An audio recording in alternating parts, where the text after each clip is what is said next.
Memorias de un tambor.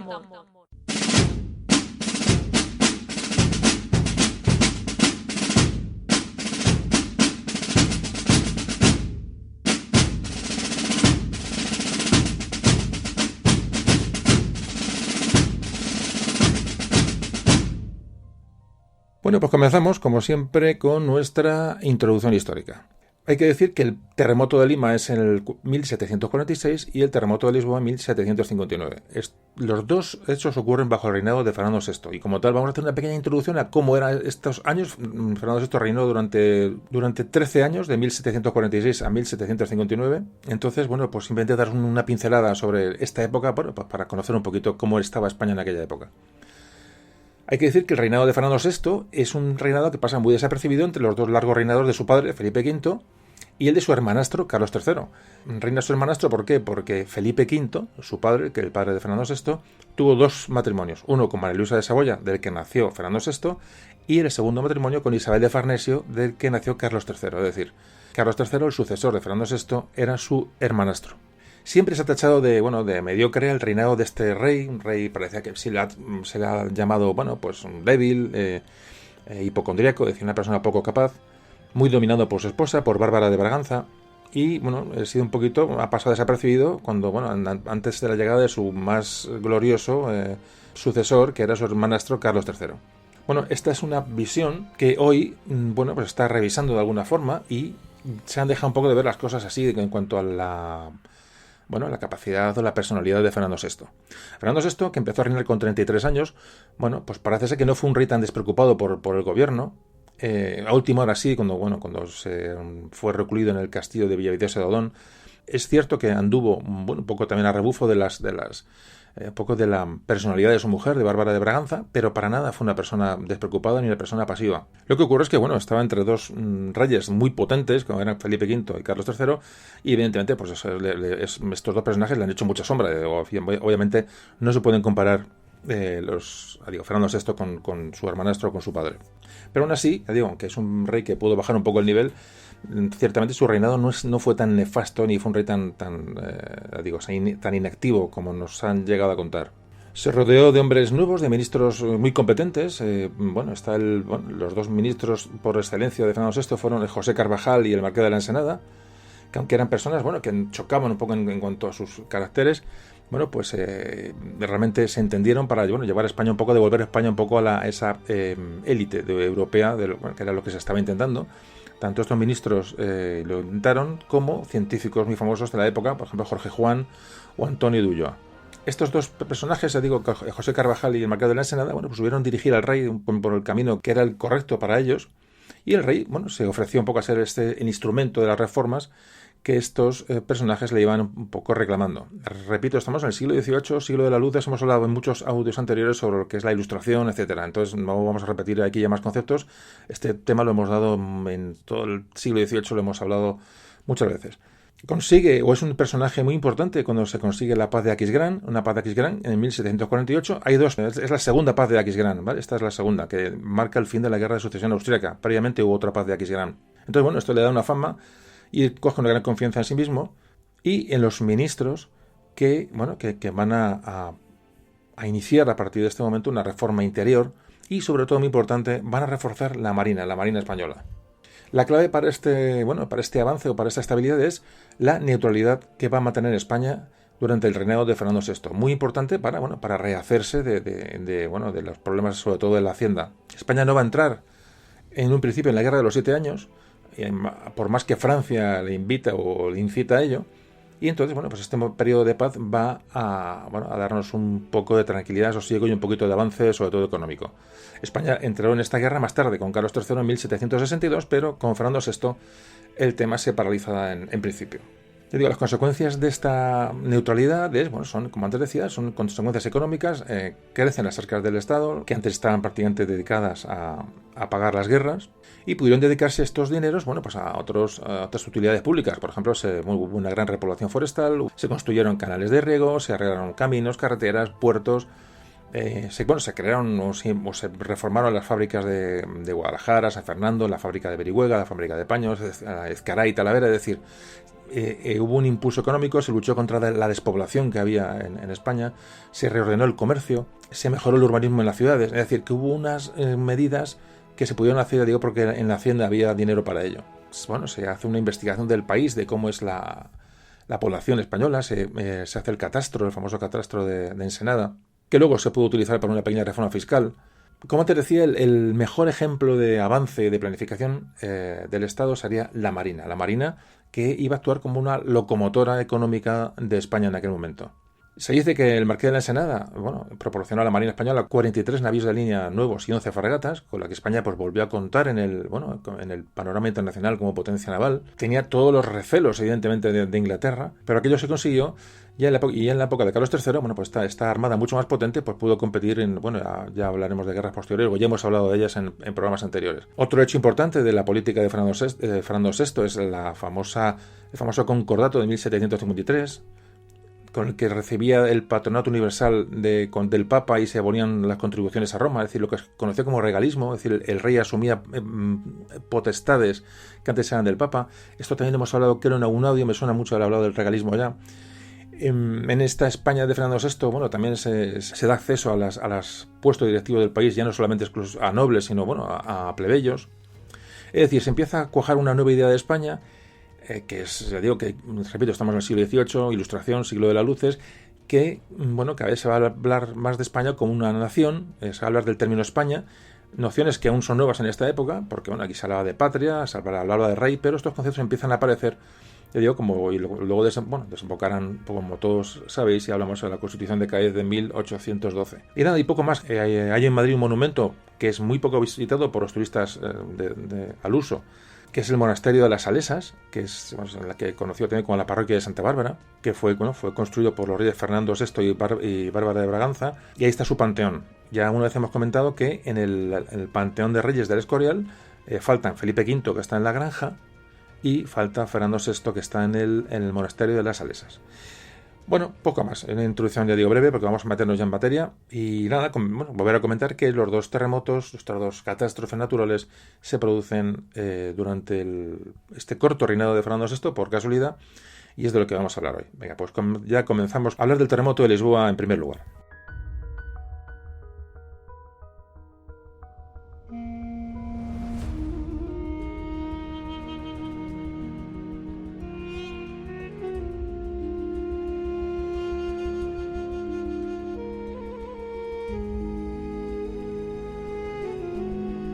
Nos encontramos en Lisboa, el sábado 1 de noviembre de 1755, 10 menos cuarto de la mañana.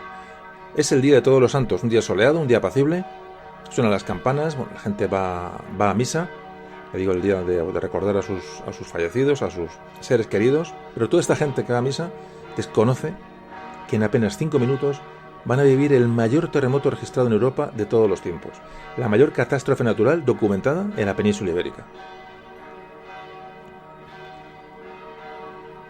La población acude a las iglesias y conventos de la capital portuguesa, para celebrar un día tan significado religiosamente. Muchos están dentro de los templos, otros se dirigen a ellos, es decir, es un día festivo en Lisboa. Y es a las 10 menos 10 de la mañana cuando de repente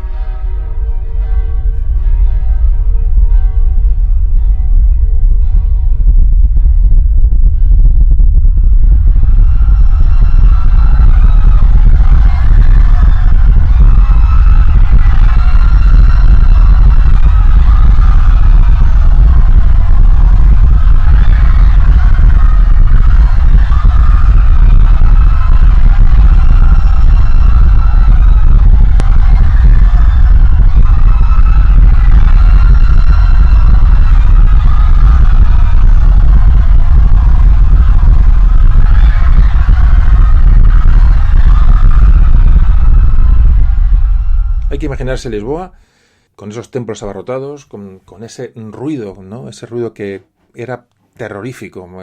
Todos los testigos de terremotos hablan que ese ruido es lo que, más que la vibración, es lo que asusta a la gente, no ese ruido como ruido de estruendo de cañones, cuando se mueve la tierra por debajo de las personas, de las ciudades. Un terremoto, una vibración que duró entre 7 y 8 minutos, que es muchísimo tiempo.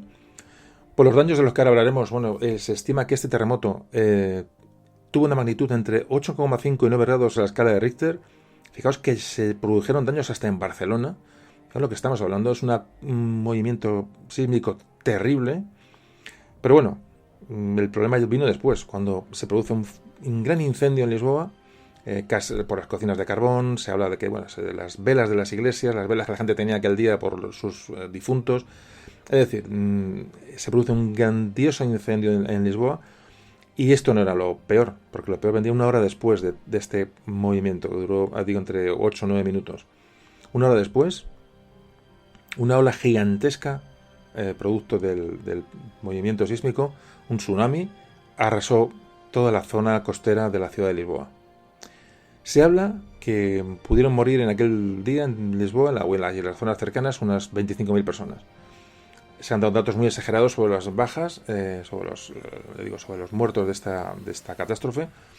Yo digo a leer hasta 200.000, eso es muy exagerado, es imposible, pero 25.000 personas son muchas en comparación con la población de Lisboa y en comparación, bueno, con los daños que podían sufrir esta gente en estas ciudades que no tenían edificios altos. Es decir, las bajas eran menos cuantiosas de lo que podía haber sido, por ejemplo, con una construcción de hoy. Entonces 25.000 muertos son muchos.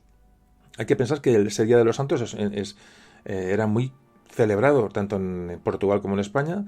Encontró mucha gente rezando, mucha gente yendo a las iglesias, y esta casualidad, ¿no?, de coincidir con un día tan señalado en el calendario religioso, bueno, pues se le dio cierta interpretación como de castigo. En fin, ya hablaremos un poquito de esto ahora. El tsunami que arrasa Lisboa y prácticamente toda la costa portuguesa, solo que Lisboa es la ciudad más importante, donde más daño se sufre, pero arrasó toda la costa. Fue una marea rapidísima, tuvo 3 entradas de mar, 3 mareas repetidas. Fijaos que se calcula que estas mareas pudieron alcanzar los 600 km por hora. Es una auténtica barbaridad, y entró hasta más de 1 kilómetro dentro de la ciudad de Lisboa. Más luego ese incendio que duró 6 días completos, con casas de madera. Es decir, hay relatos de la escena de Lisboa y son auténticamente terribles. Para aquella gente será el fin del mundo, sin duda. Quedaron 2/3 de la ciudad absolutamente destruidos. El marqués de Pombal, el primer ministro de José I, enseguida hizo un recuento de fallecidos y contó 15.000 aproximadamente. Los cadáveres eran cargados en barcos y eran hundidos en la desembocadura del Tajo. Hay que decir que este terrible hecho, que digo que sobre todo azotó a Lisboa porque es la ciudad más importante en cercanía, también afectó, por supuesto, como ahora hablaremos, a Portugal, a España y también a Marruecos. De las incidencias o los daños en Marruecos hay muy poco relatado, pero en España sí que hay, ya digo que ahora entraremos en ello. En España llega el terremoto al centro de España con entre 1 minuto o 2 de diferencia. Fijaos, en la Catedral de Coria hay 21 muertos, cae la torre y hunde la bóveda de la catedral. Hay muchas crónicas de Coria donde hay datos de estos sucesos. En Andalucía, en la Catedral de Sevilla, también hay grandes daños. El barrio de Triana también sufre bastante. En Sevilla hay 9 muertos. En Huelva hay 8 muertos. En Ciudad Real, en Jaén. Es decir, hay daños en la Catedral de Valladolid, en la Catedral de Salamanca.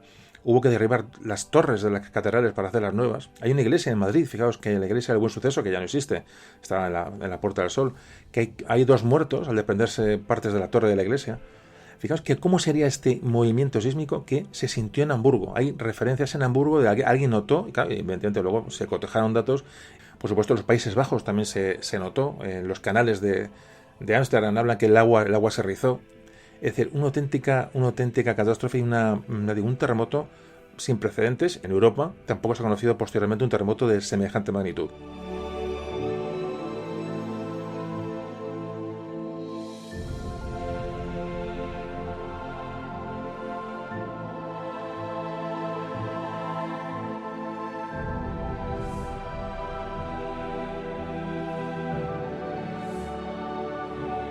Pero una vez que el tsunami choca contra la fachada atlántica portuguesa, va hacia el Golfo de Cádiz. La onda continúa avanzando y va a llegar a Cádiz. Cádiz, que no había tenido muertos por el terremoto, evidentemente también se sintió.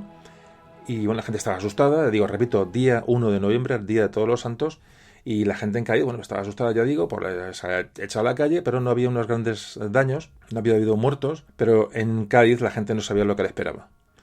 Cuando todos los gaditanos creen que ya ha pasado todo, sobre las 11:10, como 1 hora y 10 minutos después del temblor original, bueno, pues los vigías de la ciudad de Cádiz, los soldados, la gente que estaba vigilando en las murallas, ven como el mar de repente, hay una marea que se retira, es decir, el mar se retira de la costa gaditana. De hecho, hablan que se quedan los peces vivos al aire, y ven como enseguida, en unos minutos, se acerca una pared de agua, que es en una ola que estaba más o menos medida por aquella gente en unos 20 metros de altura. Claro, el pánico de esta gente al ver aquello, no había visto nada nunca parecido, abandonan los puestos los centinelas, y la ola llega contra la ciudad de Cádiz. Choca contra la muralla, que frena bastante la ola, pero va a romper la ola unos 800 metros de muralla en Cádiz, que es una auténtica barbaridad. Llega a la playa de la Caleta, desplazando por los trozos de muralla de hasta 10 toneladas de peso. Desaparece la arena y todas las murallas, pero de momento las casas se mantienen en pie. La muralla queda absolutamente destruida, la muralla de Cádiz, y el agua va a llegar hasta el centro de la ciudad y va a alcanzar en el centro de la ciudad hasta 3 metros de altura. Parte de Cádiz va a quedar sumergida y nuevas olas van a ir llegando. El gobernador de Cádiz cierra las puertas para que la gente no huya, porque sabía que la salida de Cádiz hacia afuera era meterse en zonas más bajas y era la muerte segura, como ya había pasado antes. Es decir, hubo gente que salió huyendo y salieron despavoridos hacia San Fernando, pero fueron sorprendidos por la marea, por el agua, y fueron todos ahogados. Ya digo, esto al verlo desde Cádiz, el gobernador toma la decisión de cerrar las puertas. Y algún militar que estaba en el día de guardia y también opta por esta situación al ver que la gente que ha salido ha perecido ahogada, ¿no? Hay que decir, que la mayoría de estos muertos nunca aparecieron, y se habla que hubo 5 oleadas en Cádiz, una la principal, otra a los 20 minutos, otra a los 20 minutos más, otra a los 30 y luego otra entre 30 y 40 minutos. Es decir, poco a poco el mar se va calmando hasta que llega la noche. Se calcula que entre Huelva y Cádiz perecen unas 1.500 personas. Repito, son cifras muy altas porque el tipo de construcción, el tipo de ciudades, si hay un terremoto, hay un tsunami, los hundimientos son pocos, son leves, porque las casas son bajas, es decir, es una cifra muy alta para el tipo de construcción que es la que estaban hechas estas ciudades. Por supuesto, barcos son arrasados, es decir, os podéis imaginar lo que es una ola de estas características, cuando además la gente no sabe absolutamente ni lo que se le viene encima. Entonces, las conclusiones que sacan estas personas es que es un castigo divino. Es la primera. Entonces, pronto hay procesiones. El obispo de Sevilla prohíbe el teatro en ese momento en Sevilla, pensando que es un castigo por el teatro. Se les obliga a las mujeres a cambiar su vestimenta, a hacer una vestimenta más austera. Imaginaos lo que es la reacción ante la posibilidad de que haya así un castigo divino, ¿no? Esta auténtica barbaridad que esta gente no entiende. Y estamos en el siglo XVIII, ya estamos en una época bastante avanzada. Pero a partir de aquí, muchos ilustrados van a buscar explicaciones científicas al hecho.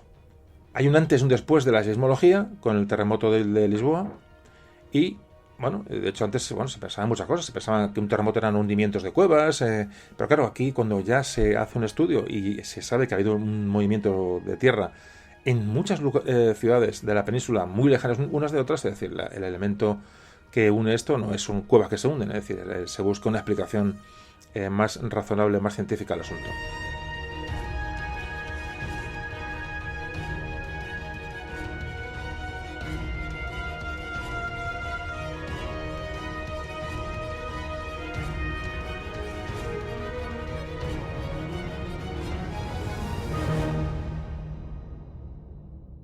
Os recuerdo que tenemos un invitado que enseguida vamos a presentaros, ¿vale? Para que lo tengamos en cuenta. Voy a leer 2 cartas, a modo de ejemplo, que dan testimonio de lo ocurrido en Cádiz. Esto ocurre el 1 de noviembre, va a ser una carta del 4 de noviembre de 1755, que escribe el gobernador de Cádiz, y dando cuenta del terremoto. Dice, el asunto de la carta es, da cuenta del terremoto que se experimentó en aquella ciudad de Cádiz a las 10 de la mañana del día 1 y la tormenta de agua que luego sobrevino.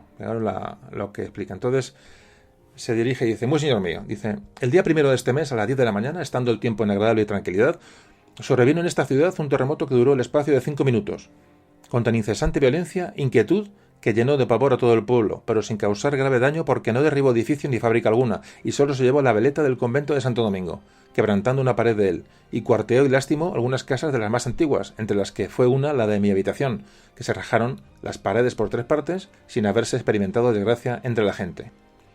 Cuando empezaba ésta a respirar y convalecer del susto pasado, fue asaltado de mayor consternación, porque a la hora de haber sucedido el terremoto, se advirtió que, con acelerado impulso, ascendieron las aguas del mar por todas partes, derribando por la de la caleta gran parte de los parapetos de su muralla de piedra, que arrojó en desmedida pedazos a 40 varas de distancia, inundando el barrio de la Viña, que está al frente de la espesada muralla, y por las puertas de Sevilla y del mar entró éste, con tanta rapidez, que por la primera llegó a bañar las casas de su parte y por la segunda hasta la playa real, habiendo maltratado muchas embarcaciones menores de las que se hallaban en la bahía y hecho otros daños en el muelle, siendo mucho mayor el que acaeció en el frente de tierra de esta plaza, que habiéndose juntado los dos mares de las playas que llaman Santa María y Puntales al norte y sur, arruinó muchas casillas de aquel sitio, quedando sumergida alguna gente.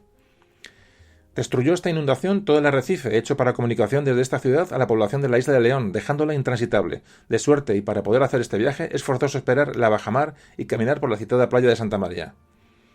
Luego que supe el primer movimiento de las aguas, acudí a la parte en que amenazaba el mayor riesgo. Destiné mis subalternos militares y políticos a las demás, distribuyendo a la tropa en los parajes necesarios para aplacar el lamento inconsolable del vecindario que, como le encontró el fracaso, andaba desatento por las calles y plazas, abandonando las casas, repartir las patrullas en los sitios más convenientes para evitar los robos y toda alteración del pueblo, doblar las guardias y tan oportunamente la de la cárcel real, donde se halla un gran número de presos que, quitándose las prisiones, intentaban escalarla para librar las vidas.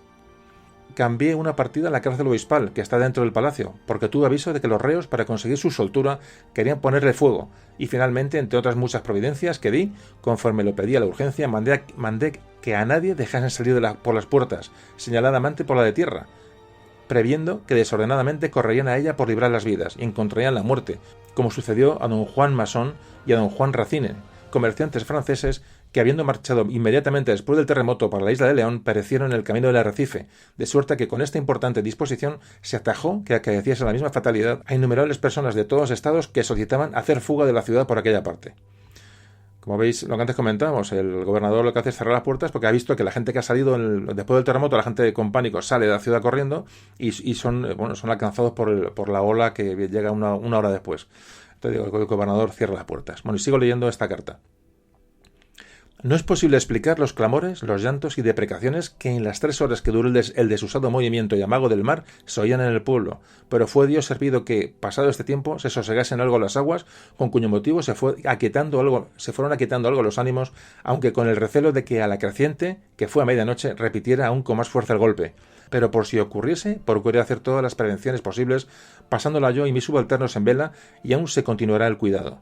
Las personas que hasta ahora se ha descubierto haber perecido ahogadas son 34, aunque es regular parezcan más de las que habitaban en la frente de tierra de esta plaza. En consecuencia de este tan inesperado y raro acontecimiento, ha dispuesto el obispo, de acuerdo con los cabildos eclesiásticos y secular, un ayuno para mañana, y que por la tarde se haga procesión general en que salgan las principales más auténticas reliquias que se veneran en esta iglesia, y que al día siguiente se cante una misa solemne y el Te Deum, en nacimiento de gracias de haber la piedad divina libertado a esta ciudad de las contingencias del terremoto y del inminente peligro de sumersión de que ha estado amenazada. La verdad es que es un testimonio impresionante.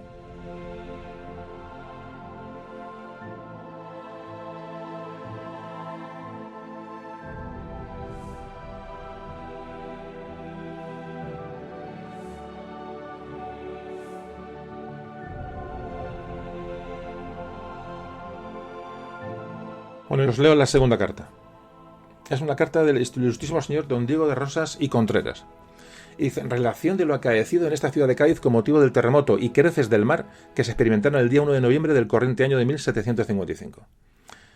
Este día amaneció con todos los horizontes claros y salió el sol con la mayor serenidad de tiempo. El mar hermoso. Continuó así hasta las 9:50 de la mañana, en que se sintió un temblor general con estrepitoso ruido en pozos y aljibes.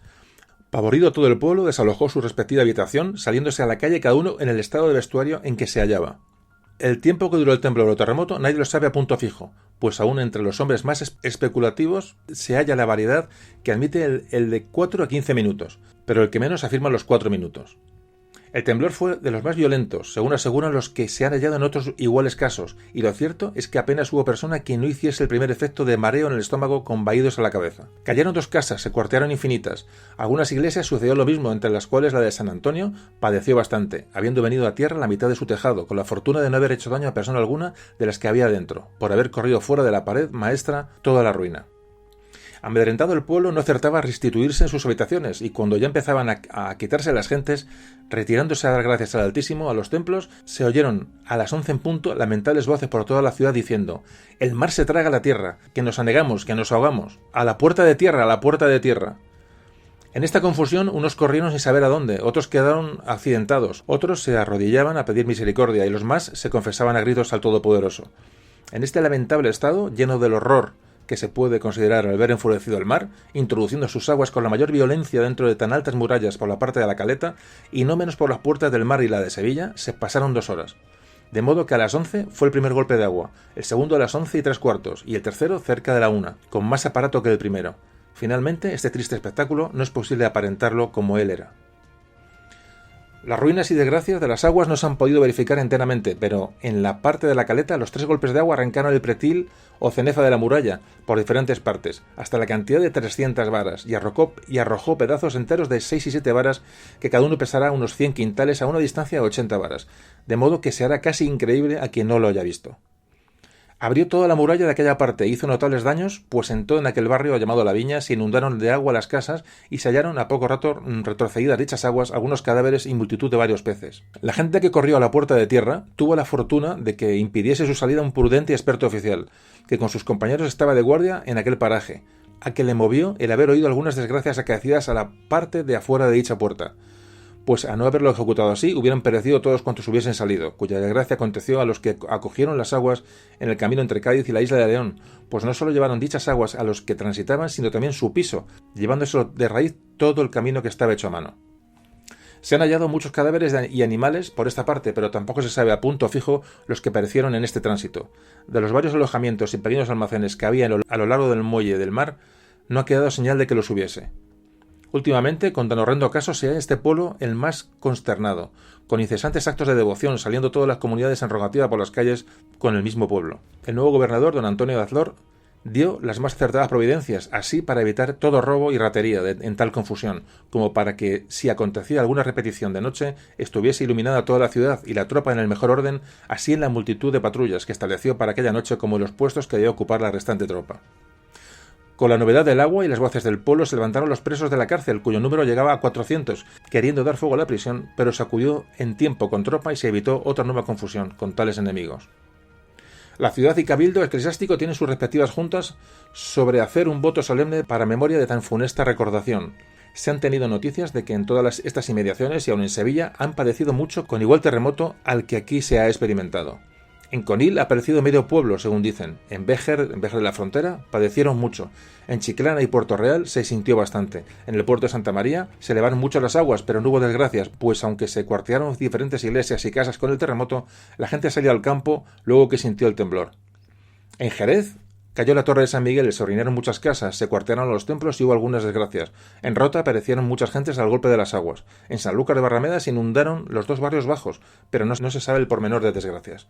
Y para acabar la carta nos dice el personaje, dice: esta es la situación y estado en que quedamos todos contristados, continuando las rogativas. Cádiz, 4 de noviembre de 1755.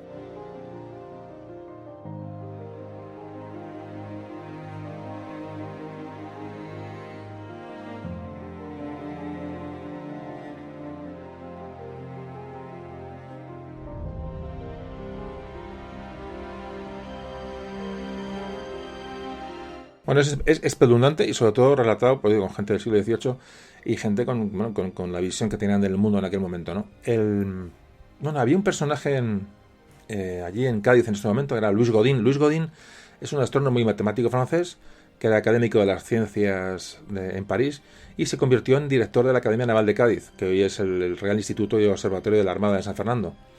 Este hombre es testigo de este terremoto, de este maremoto, del tsunami. Y repite una carta a Madrid escrita en francés donde explica sus observaciones de lo ocurrido. Él dice que la mañana del 1 de noviembre era una mañana clara y tranquila, que hay un viento moderado del noroeste, que de momento se paró, y después se disiparon una serie de nubes, es decir, buscar explicaciones o relacionar el terremoto y la famosa ola con algún hecho previo, ¿no? Que luego pudieran relacionarlo con alguna causa, ¿no? Pero él dice que no encontró nada extraño, que la atmósfera textualmente dice que estaba en agradable equilibrio. Bueno, este Godin indica en este informe que no hubo ninguna señal previa a la catástrofe. Es decir, ahí se buscaba señales previas para, bueno, pues si otra vez ocurría esa señal, pues la gente ponerla en alerta, ¿no? Pero él no encontró ninguna relación, ¿no? Ninguna señal previa que le sirviera de referencia para avisar en un futuro de una catástrofe similar. Decía que había en esa zona una absoluta normalidad meteorológica. Bueno, pensadores muy importantes del siglo XVIII establecieron ya un debate sobre el significado del terremoto, bueno, en cuanto a lo divino, lo terrenal, es decir, les buscaban un sentido a esa catástrofe que había sucedido, como Rousseau, Voltaire, nuestros famosos filósofos de la época, bueno, se intercambian cartas, ¿no? Hablando de este desastre y buscando una explicación filosófica, ¿no? Relacionándolo con algo. Fijaos ya digo, es el siglo XVIII, es decir, fue antes de ayer. Fijaos lo que es el desconocimiento, ¿no? De la naturaleza y de los hechos de la Tierra, ¿no? Bueno, pues el informe que da el francés, Louis Godin, va a proporcionar un poco y empezar a estudiar los terremotos, los seísmos. Él mide los 5 primeros, las olas que llegan a Cádiz, él mide los temblores, los data con diferencia de tiempo, empieza a tomar notas de qué está ocurriendo. El primer temblor es a tal hora, el segundo a tal hora, la primera ola llega a tal hora, la segunda a tal hora, la tercera a la cuarta, etcétera. Es decir, empieza a registrar datos sobre lo que está ocurriendo. Es el primer documento que hay de maremotos en la historia como información científica. Esto se toma en Cádiz. Lo que pasa es que Godin estuvo al servicio de España en Perú y allí en Perú sufrió y vivió el maremoto de Lima y el maremoto del Callao, que ahora hablaremos enseguida, porque eso hecho que se produce unos poquitos años antes, en el año 46, esto es en el 55, 9 años antes, que no es nada, evidentemente, y un hecho que le marcó, y además, y claro, para luego cuando vive otra situación similar, pues empezar a analizarla de una forma científica, y en fin, ya digo, Godin fue testigo y fue víctima también del terremoto de Lima, que os cuento enseguida.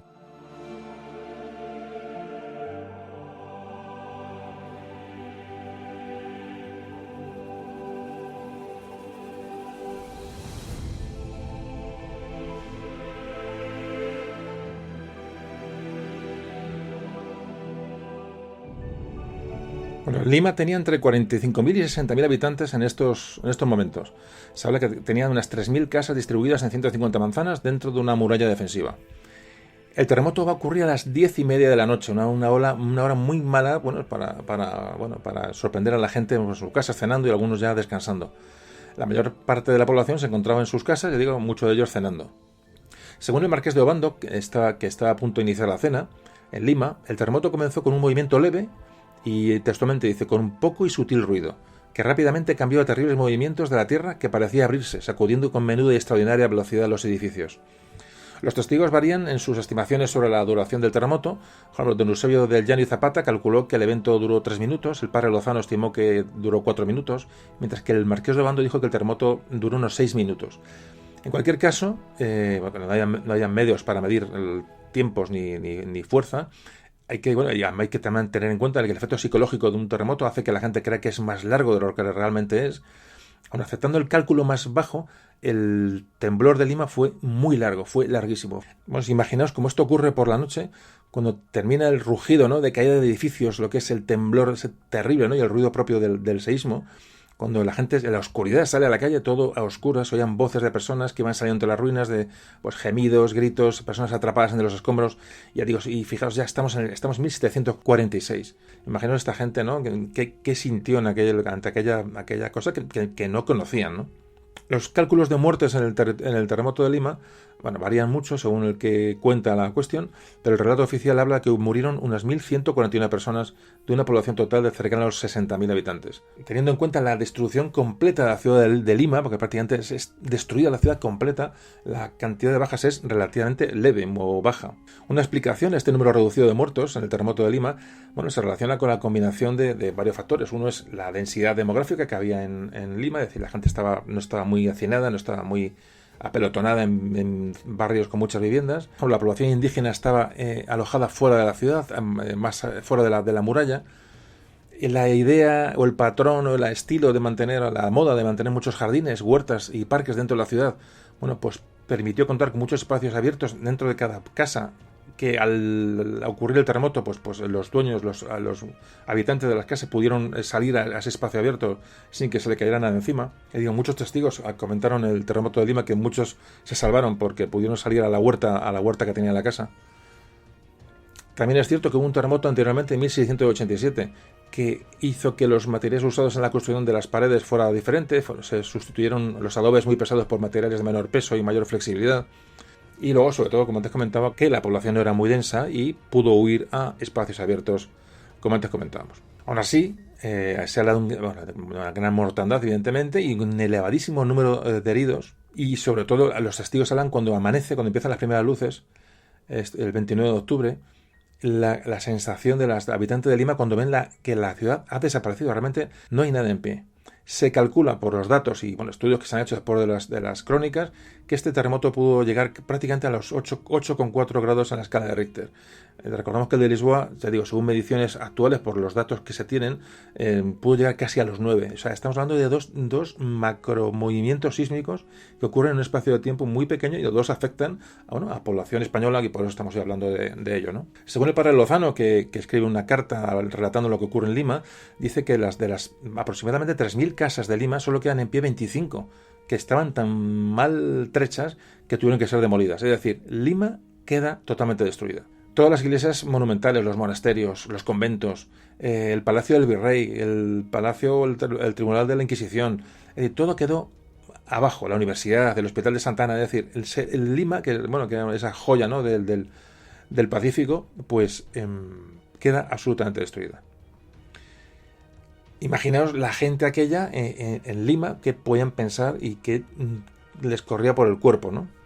Bueno, pues a mediodía del día siguiente del terremoto, cuando los sobrevivientes en Lima pues, ayudaban a los heridos, empezaban a quitar escombros, empezaban a intentar retomar, la vida, traumatizados, confundidos por esa destrucción y esa muerte que los rodeaba, pues de repente llegan varias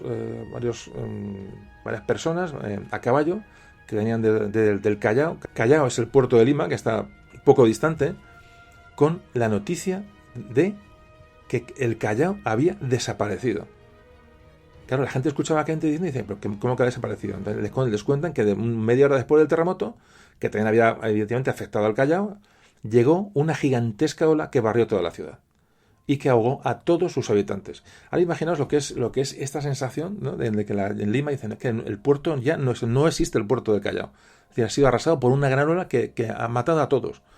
Se habla de que de 23 naves que se encontraban ancladas en la bahía, solo se salvaron 4 barcos, y estos testigos relataban que si uno veía Lima desde una altura, el Callao desde una altura, ya no se sabe dónde estuvo el puerto antiguamente. Es decir, solo quedan, dicen, un resto de unas puertas, unos restos de muralla, y dice, pero esta ola gigantesca había entrado tierra adentro más de una legua en dirección a Lima. Todos los que intentaron escapar murieron ahogados, y solamente se calculó que se habían salvado unas 100 personas del puerto del Callao.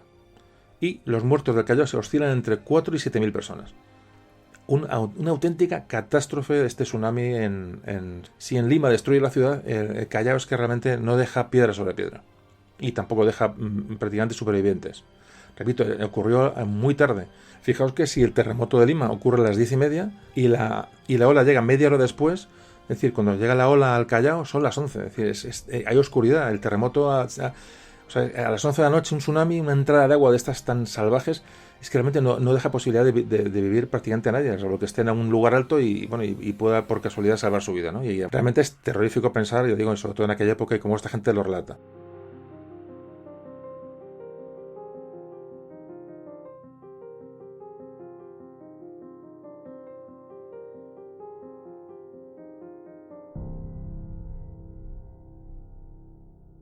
Claro, cuando el pueblo de Lima se hace consciente de que el Callao ha desaparecido, su puerto ya no existe, que empieza un nerviosismo tremendo, porque empiezan a entrar pánico, temiendo que el mar avanzara hacia la ciudad otra vez, o sea, que avanzara hacia el interior. La gente no sabía lo que era aquello, ni por asomo.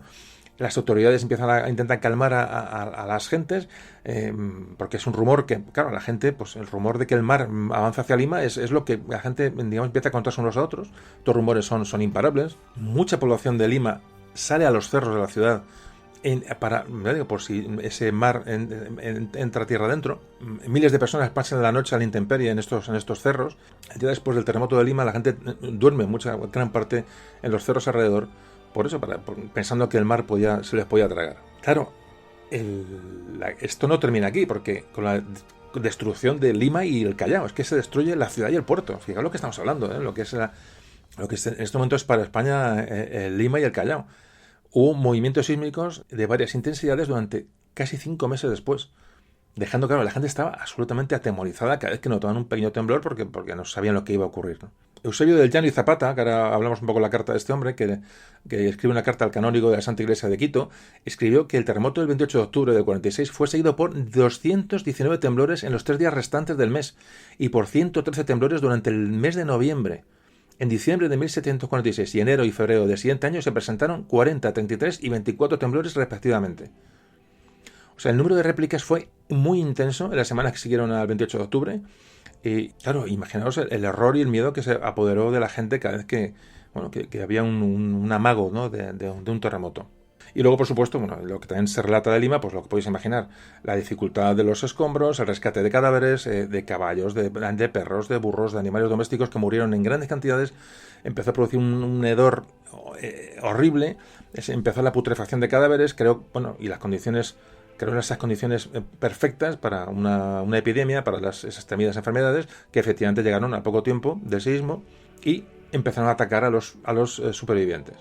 Subió estas epidemias, subieron la tasa de mortalidad de una manera tremenda. Es decir, murió mucho más gente de las enfermedades posteriores que del propio terremoto.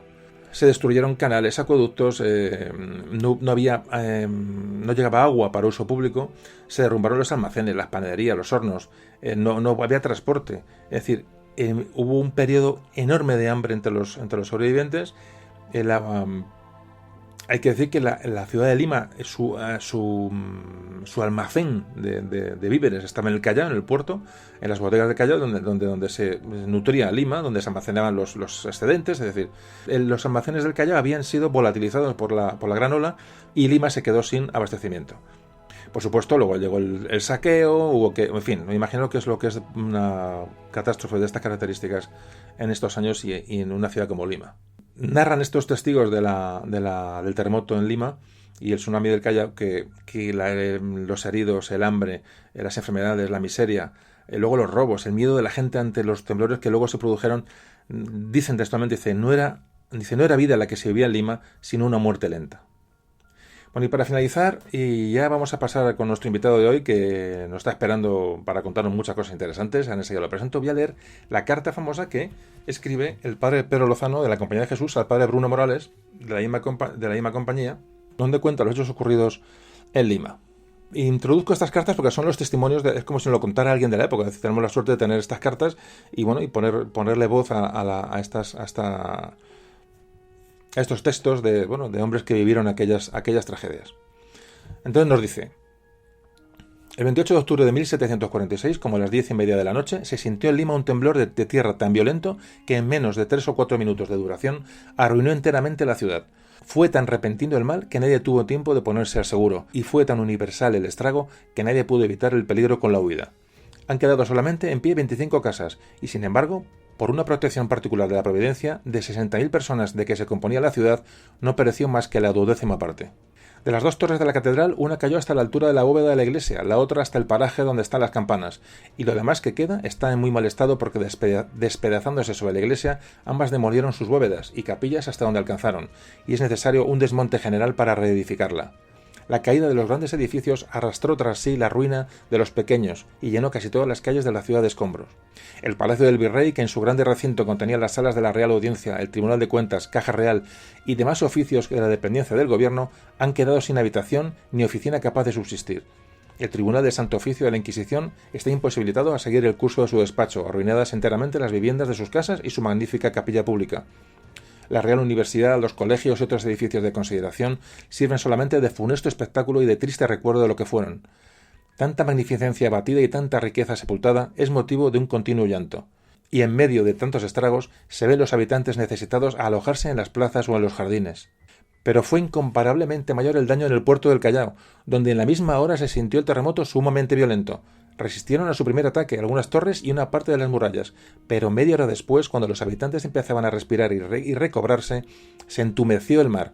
se elevó a una prodigiosa altura y se precipitó con horrible estruendo sobre la tierra, sumergiendo los más grandes navíos que se hallaban en el puerto, y elevando algunos por encima de las murallas y torres. Los llevó a varar más adelante de la población, arrancando además de los cimientos cuanto en ella había fabricado casas, edificios y murallas. Las aguas anegaron a todos los moradores de aquel vecindario y no se distingue el lugar donde estuvo la ciudad, sino por sus 2 grandes puertas. En fin, para conocer cuál fue la violencia del mar, baste decir que éste transportó la iglesia de los padres agustinos casi toda entera a una isla distante donde se vio después. En fin, pues hasta aquí hemos llegado con el relato de los acontecimientos, y ahora mismo ya me parece que son testimonios realmente espeluznantes, como veis, ¿no? Pero bueno, vamos a hablar ya con nuestro invitado, que está aquí esperando y nos tiene que contar cosas muy interesantes.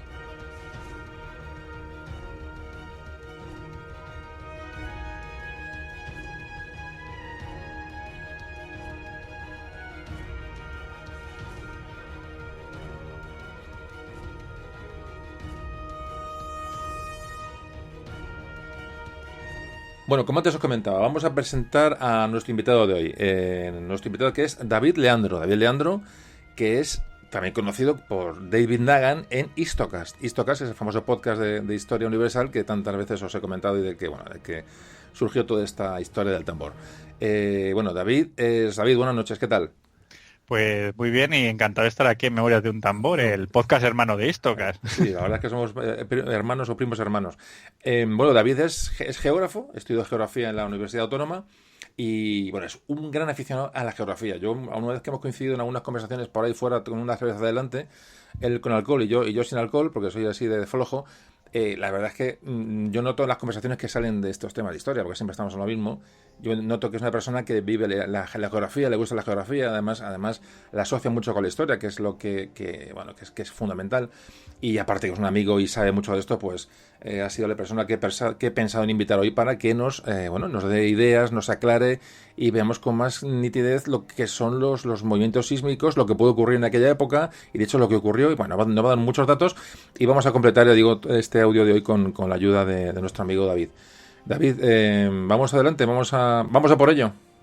Pues venga, vamos adelante. Vamos, la pregunta fundamental es, ya la introducción ya la has escuchado, pero vamos a ver, muy fácil la pregunta, fácil o no fácil, pero simple. ¿Qué es un terremoto?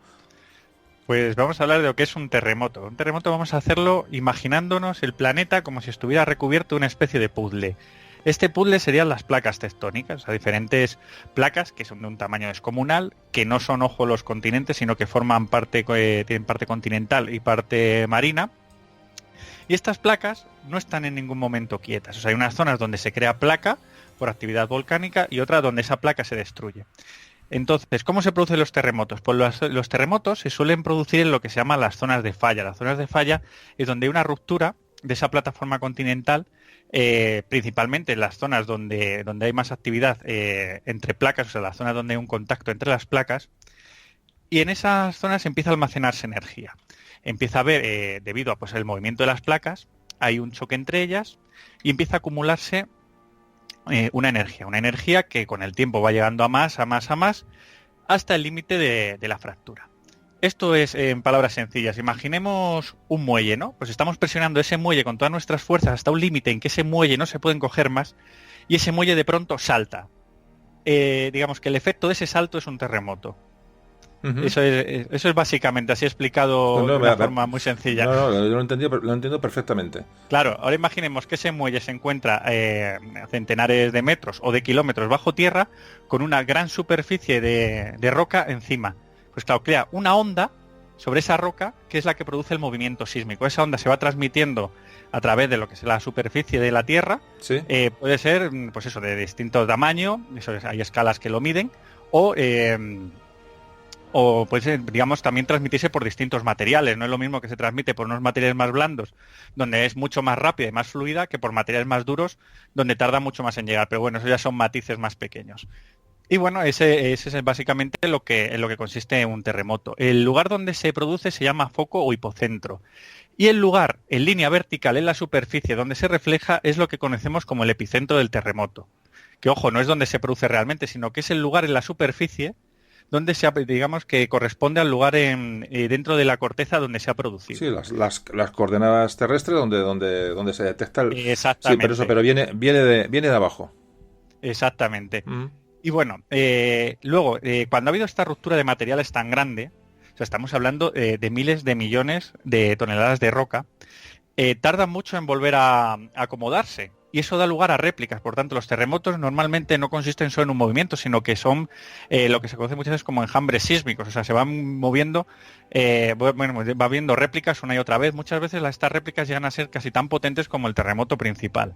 Sí, sí. Y bueno, y simplemente indicar que la mayoría de los terremotos, aunque no todos, porque claro, hay muchísimos factores que inciden y demás, fallas que se activan, fallas que se desactivan y demás, pero la mayoría de los terremotos se dan en esta zona que hemos hablado, en la zona de contacto de placas. Además, si tú miras cualquier mapa sísmico del mundo, vas a ver perfectamente las líneas de colisión entre las placas tectónicas. Sí. Además se ve perfectamente. Hay estos mapas, ¿no?, que te enseñan el fondo marino como superficie, digamos, como que además se ve perfectamente las placas perfectamente delimitadas, claro. Exactamente. Es muy interesante. La verdad es que a mí la geografía me encanta. Yo he de decir, bueno, que yo empecé a estudiar historia pues unas 36 veces y me acuerdo mis últimos intentos ya empecé con la geografía, creo que te lo comenté una vez, y la geografía es apasionante. Yo me acuerdo que lo que estudié de geografía cuando empecé a estudiar historia es apasionante realmente, porque se entiende todo, es que está tan íntimamente relacionado. Por eso yo soy un fan de la geografía, soy un auténtico desconocedor, pero me gusta mucho el análisis, ya digo, de cualquier cosa, de los climas, de los cambios climáticos, de las glaciaciones, de los terremotos, o sea, todo lo que tenga que ver con los cambios en la Tierra y las modificaciones, me parece interesantísimo, porque además todo al final va a influir en la historia, en los movimientos de los movimientos humanos y en el comportamiento humano. Es que es así. Bueno. Sí, o sea, eso se llama determinismo geográfico. Yo muchas veces pienso, realmente la geografía es lo que tú comentas, es la que incide principalmente en muchos de estos movimientos humanos y en muchos momentos de la historia. ¿Por qué Colón llega al Caribe? Pues porque coge los vientos alisios. ¿Por qué los vientos alisios se mueven así? Pues por la dinámica de Coriolis, que es una dinámica que hay en la Tierra, que hace que esos vientos vayan hacia ese lugar del Caribe. Cuando si tú tiras una línea recta directamente desde la península, llegarías a América del Norte. Sí. ¿Por qué España coloniza América del Sur? Pues está todo relacionado con esa corriente que ya se conocía desde Canarias. Claro, es que efectivamente o sea, son cosas... No, es mucho, y uno lo ve y dice, bueno, ¿por qué Colón? Exactamente, cuando sale no tira hacia el oeste recto, ¿no? Va hacia el sur y llega al Caribe, si no hubiéramos llegado a Norteamérica. Sí, no, exactamente. Efectivamente, y esas son las corrientes. Tantas cosas buscan esas aplicaciones en la geografía que es una maravilla. Entonces, David, ¿qué es lo que hace a la península ibérica? Hablamos del terremoto de Lisboa, que es el tema de hoy, pero es una zona especialmente propensa a movimientos sísmicos. No es la zona más peligrosa del mundo, pero de luego actividad tiene. ¿Por qué la península tiene esta propensión a la actividad?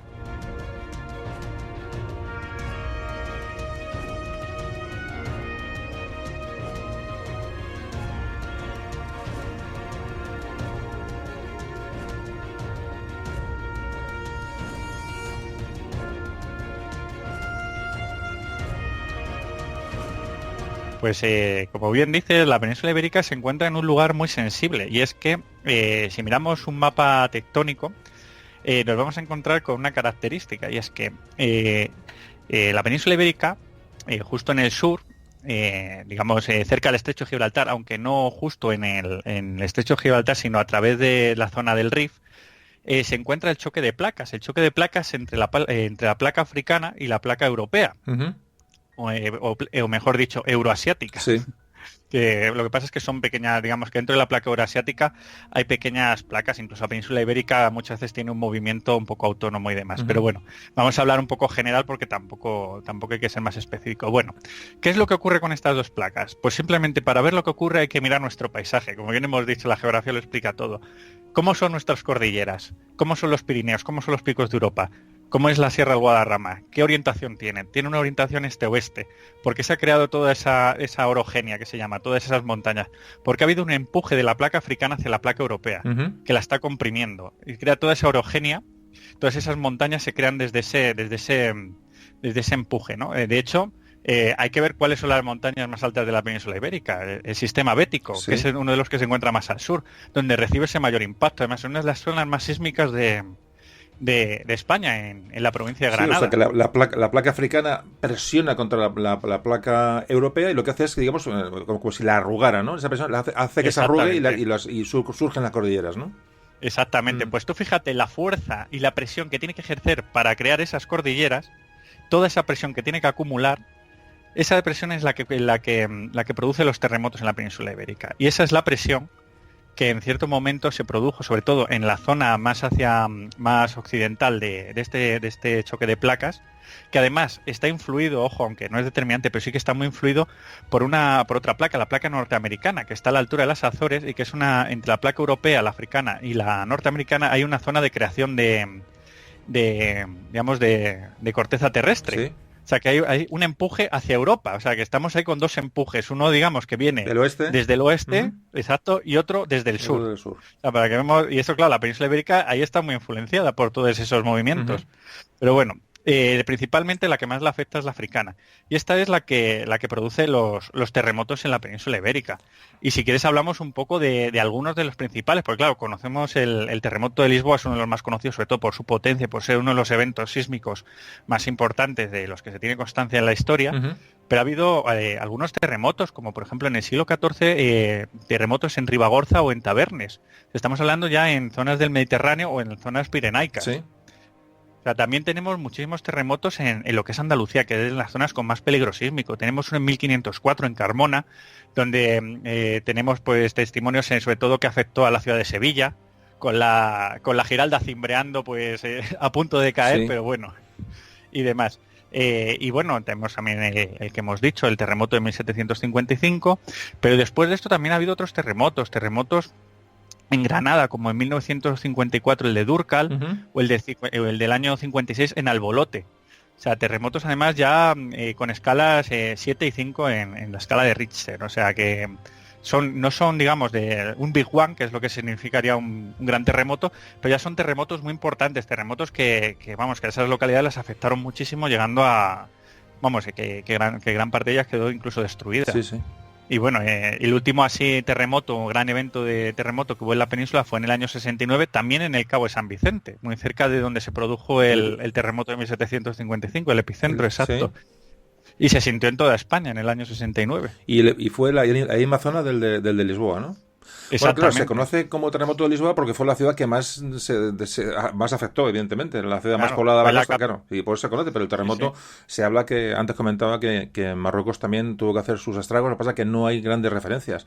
Estamos hablando de eso, vivimos un poco ya de la historia escrita, de que afortunadamente nos quedan las cartas que antes hemos leído y tal. Pues nada, entonces el terremoto de Lisboa que estamos hablando se produce por ese efecto de empuje de la placa africana sobre Europa y se produce el epicentro a unos kilómetros del Cabo San Vicente. Exactamente, no se tiene muy claro, ojo, claro, hay distintos investigadores pues indican distintas coordenadas y se ha llegado pues más o menos a un acuerdo en que es una zona cercana al Cabo San Vicente, aproximadamente unos 500, 400 kilómetros de la ciudad de Cádiz, pues más o menos estamos, ojo, que esto es muy importante, estamos tirando de las fuentes de aquel momento, o sea, la precisión viene indicada por las fuentes del siglo XVIII, que son las que son, y no son nada malas a todo esto, o sea, son porque tenemos prácticamente todo el efecto sísmico en España y Portugal. Sí. O sea, todo se hicieron encuestas, que ahora hablaremos, por los dos países, y más o menos se pudo hacer lo que fue el primer mapa sísmico y el primer estudio serio de un evento sísmico con este terremoto. A raíz del terremoto de Lisboa se empieza a estudiar la sismología de una manera rudimentaria, pero se empieza, ¿no? Exactamente, y además, sobre todo desde un punto de vista científico. O sea, terremotos hemos visto que ha habido, y ha habido en España, todos estos que hemos hablado ahora, y hubo en distintos lugares del Mediterráneo. Estamos hablando que en el ámbito mediterráneo, en el ámbito europeo, en el ámbito de la civilización occidental, está en Italia, está en la zona de Turquía, está Grecia, donde hay una sismología también enorme, o sea, donde hay eventos sismológicos cada 2x3, además también muchos asociados a vulcanismo, además de a tectónica de placas. Sí. Y claro, eran conocidos. Se sabe saben lo que es un movimiento sísmico, pero claro, aquí es la primera vez que se toma desde un punto de vista serio. Estamos hablando de la Ilustración. Correcto. Hay gente muy importante involucrada que lo vive en primera persona y ya no es una cosa de 4 campesinos locos que se les han caído las casas, sino que hay un estudio serio. ¿Qué ha ocurrido? ¿Qué ha pasado? ¿Qué efectos tiene? ¿Se puede predecir? O sea, ya empiezan a hacerse esas preguntas. Claro. La verdad es que sí, estamos en plena ilustración, que hemos hablado muchas veces en nuestros programas del siglo XVIII, y el ilustrado se hace preguntas, busca la lógica y busca lo racional para explicar los fenómenos naturales, por supuesto. Claro, una cosa, y entonces, bueno, se supone que, porque he leído en todos los lados que hay documentando el audio, que se supone que este terremoto de Lisboa es probablemente el más potente que se ha registrado. O sea, no existe ninguno, hablo por lo menos en la zona nuestra, la zona occidental. Es uno de los terremotos que realmente se pueden, por los daños que provocó y los estudios o interpretaciones que se han hecho después, es un terremoto que realmente marca un antes y un después. Es decir, un terremoto que luego ni hubo nada igual, ni ha habido nada igual. Es un terremoto, o sea, de unas características, la verdad es que se sale un poco de la norma en la zona, pero tampoco se puede especificar si es el mayor que ha habido. Eso sí que se puede decir, es el mayor que se conoce en tiempo histórico. Eso es, del que hay registro, eso es lo que... Exactamente, cuando hay registros, y registros muy buenos. O sea, hay registros de todo tipo, y además muy buenos y muy bien hechos, y donde digamos, que prácticamente se puede estudiar y ver que es un evento que tiene una, digamos, que tiene una dimensión prácticamente europea. Sí. O sea, es totalmente, en toda la península de sentido. O sea, estamos hablando, según datos que he estado ahora recabando, de que se siente en un radio de 1.120 kilómetros. 1.120 kilómetros. Sí, antes comentaba que hay datos que en Hamburgo hay datos de que se siente, incluso en los Países Bajos, en los canales en los Países Bajos, se ve como el agua se riza y a aquello la gente le extraña. Claro, luego eso se registra y luego al cotejar datos, por casualidad, evidentemente, o que esta gente ilustrada ya empezó a investigar, a ver hasta dónde podían haber llegado los efectos, se dan cuenta que ha llegado hasta prácticamente Centro Europa. Es que es una auténtica barbaridad. Sí, o sea, esos son eventos, son los que se llaman los eventos de carácter mundial. Así, saliéndonos un poco de la norma, por ejemplo, cuando explota el Krakatoa en el siglo XIX, se registran incluso mareas extrañas en puertos franceses. Sí. O sea, para ver cómo está muchas veces interconectado lo que es el planeta. Claro. Y claro, un evento de estas características en el Atlántico afecta a toda la fachada europea. O sea, es que además que se nota, y ahí están los testimonios. Sí. Y bueno, lo que comentamos, este terremoto fue realmente el inicio de la sismología moderna, tanto que una de las primeras medidas que llevaron a cabo tanto la corte portuguesa como la corte de Fernando VI es investigarlo. Y es que se manda a todos los pueblos de Castilla una nota diciendo qué es lo que ha ocurrido con el terremoto. O sea, de hecho se hacen una serie de preguntas. Fíjate qué cuestionario se manda a los distintos corregidores, a las distintas localidades. Sí, dime. Un cuestionario que dice: ¿se sintió el terremoto? ¿A qué hora? ¿Qué tiempo duró? ¿Qué movimientos se observaron en los suelos, paredes, edificios, fuentes y ríos? ¿Qué ruinas o perjuicios se han ocasionado en las fábricas? ¿Han resultado muertes o heridas personas y animales? ¿Ocurrió otra cosa notable? Antes de él, ¿hubo señales de que lo anunciase? O sea, estamos viendo un estudio totalmente científico. La señal es muy curioso porque se buscan señales para prevención de posibles catástrofes posteriores. Y claro, lo curioso, antes hablaba este francés que antes comentaba, bueno, que hablarás tú de él, de Luis Godin.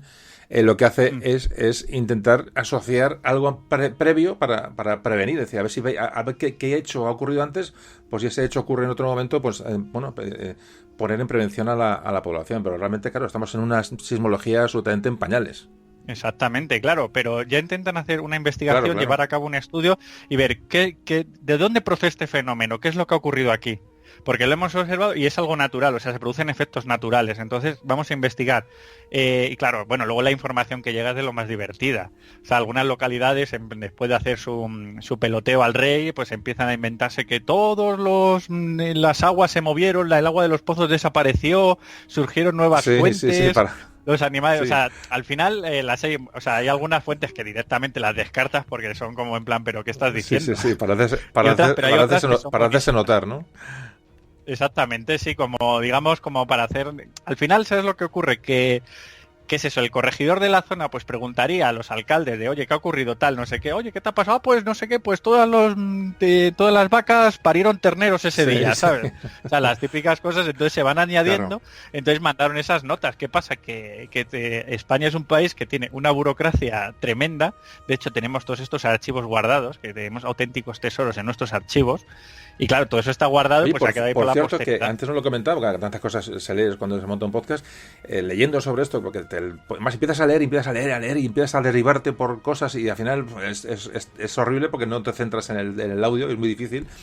He leído por un lado que en esta estadística que se hace, en esta encuesta, pero que parece que hay coincidencia de que la noche anterior se vio una luz en el cielo, bueno, evidentemente en todos los lugares, pero bueno, que hasta este punto se llegó la investigación, o sea, se llegó a ver qué fenómenos incluso celestes podía haber habido. O sea, realmente que es un primer test bastante serio y bastante organizado. Sí, de hecho esas luces están asociadas a los terremotos y no solo lo vemos en este terremoto, en otros terremotos además de gran magnitud, ojo, no en terremotos normales y corrientes, y está asociada debe ser a la tensión que sufre, la tensión tectónica que sufre la Tierra, sí, que hay un momento en que descarga electricidad estática. Ajá. Entonces parece ser que hay lugares donde esa electricidad pues digamos que crea pequeñas luminarias, sí, en el cielo.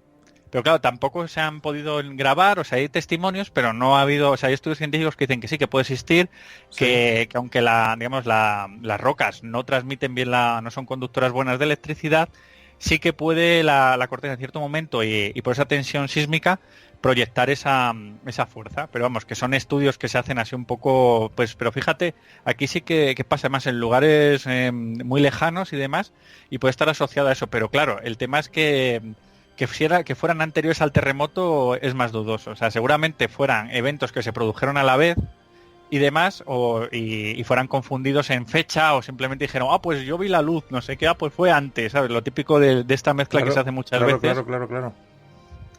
Pero vamos, eso digamos que es mi opinión personal, ¿eh? O Sí, sea, sí, un poco bueno, analizándolo. Sí, bueno, pero es una explicación evidentemente a estos fenómenos, sí. Sí, o sea, es más o menos lo que yo he llegado a la conclusión de que puede ser. O incluso muchas veces simplemente muchas ciudades afectadas o lugares afectados se incendiaron. O sea, hubo incendios y claro, esos incendios en la lejanía sí que se pueden ver como pequeñas luminarias que no se asociaran en ese momento a un incendio y fueran testificadas así. Y pueden equivocar al observador. Exactamente, claro. A los testigos. Estamos hablando de que este testimonio, ojo, era prácticamente para toda la población del país. O sea, cada uno decía lo que veía y ala. Sí, anchas Castilla, Sí, nunca mejor dicho. Se notificaba y fuera.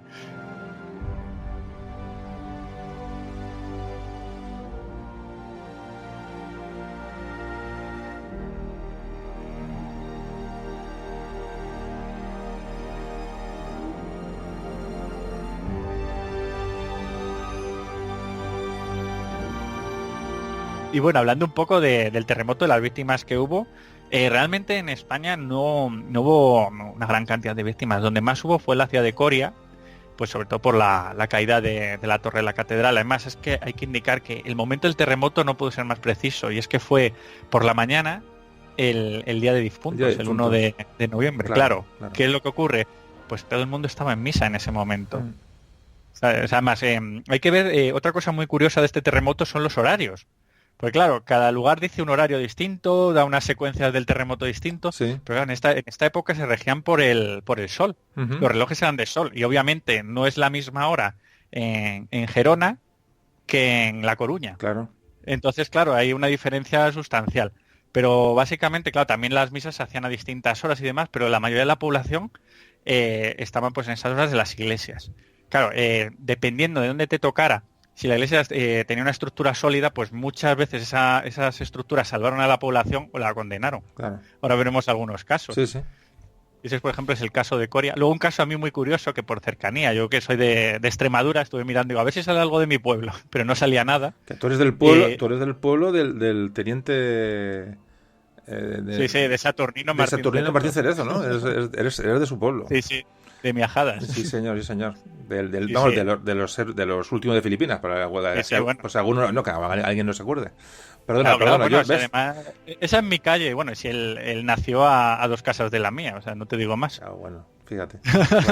Pues yo siempre, yo es lo que te digo, yo siempre nací en ese mundo de héroes, de pues los pueblos que están al lado del mío son Medellín y Trujillo, ya no te digo más. Casi nada. Claro, yo vivía de pequeño pues con todas las historias de todos estos, tú fíjate dónde me sale a mí la afición histórica. Sí, ahora se entiende la pedrada. ¿Por dónde viene? Claro, ¿no? Pues mira. Claro. Curiosamente, miré un caso en Don Benito que me hizo mucha gracia y expresa este modo de coger los testimonios. Y es que decían que bueno, que sí, que hubo el terremoto, se sintió, estaba la gente justo en ese momento saliendo de misa hubo un temblor, de la iglesia empezaron a caer cascotes y claro, decían, bueno, entonces uno de los feligreses que estaban saliendo y tal, un cascote le cayó en la cabeza y se la abrió dejándole en el sitio. Pero bueno, se preguntó a los testigos, decían que había comulgado, entonces murió en paz. O sea, sí. O sea, dando ese sentido de, bueno, se ha muerto, pero bueno, había comulgado, entonces no pasa nada. Pues ha salido de misa, perfecto. Sí, las declaraciones de la época, claro. Sí, no, es muy divertido. O sea, yo aconsejo a todo el mundo que lo lea.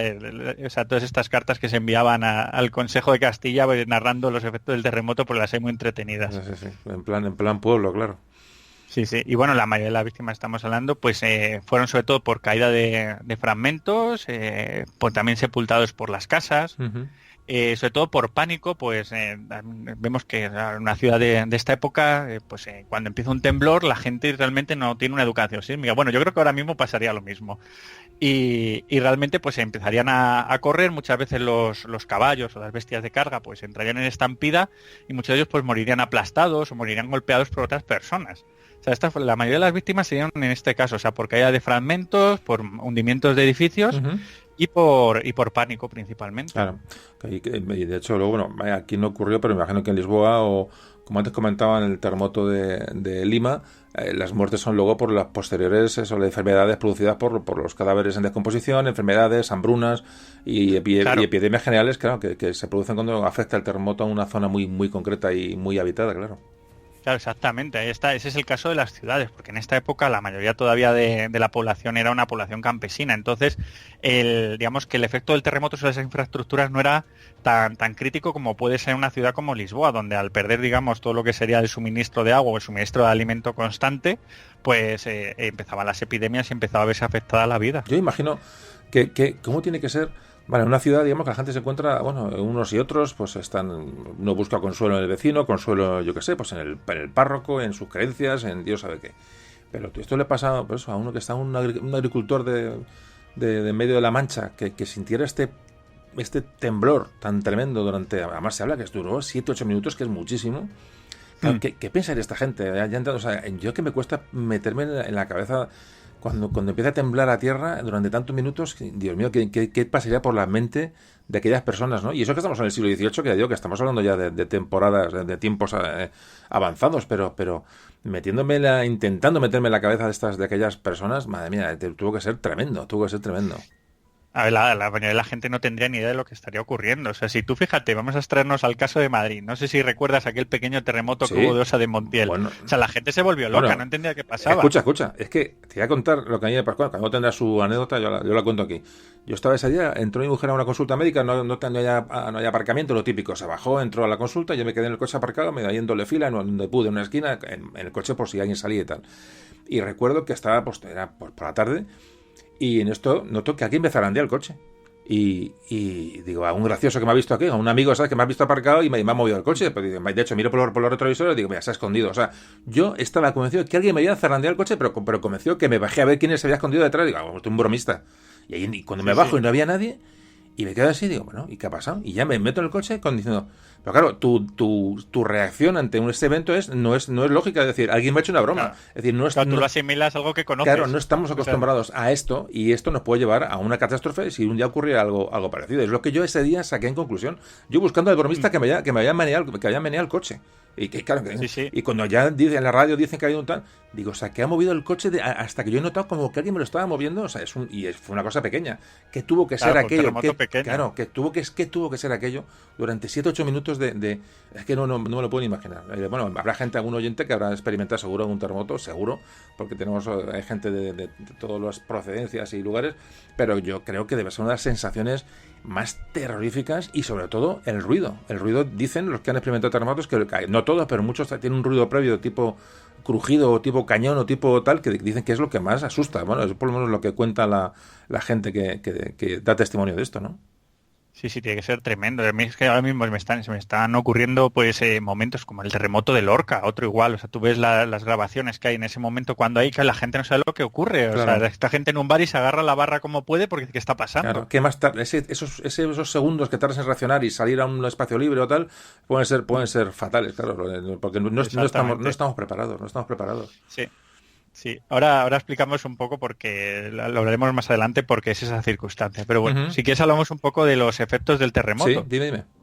Sí, bueno, vamos a hablar de algunas ciudades donde se notó más en España. Por ejemplo, a mí un caso que siempre me llamó mucho la atención fue el de Salamanca. O sea, Salamanca, fíjate, aquí es muy curioso porque el terremoto sobre todo entra muchísimo por las zonas, digamos, que tienen un terreno más blando. Sí.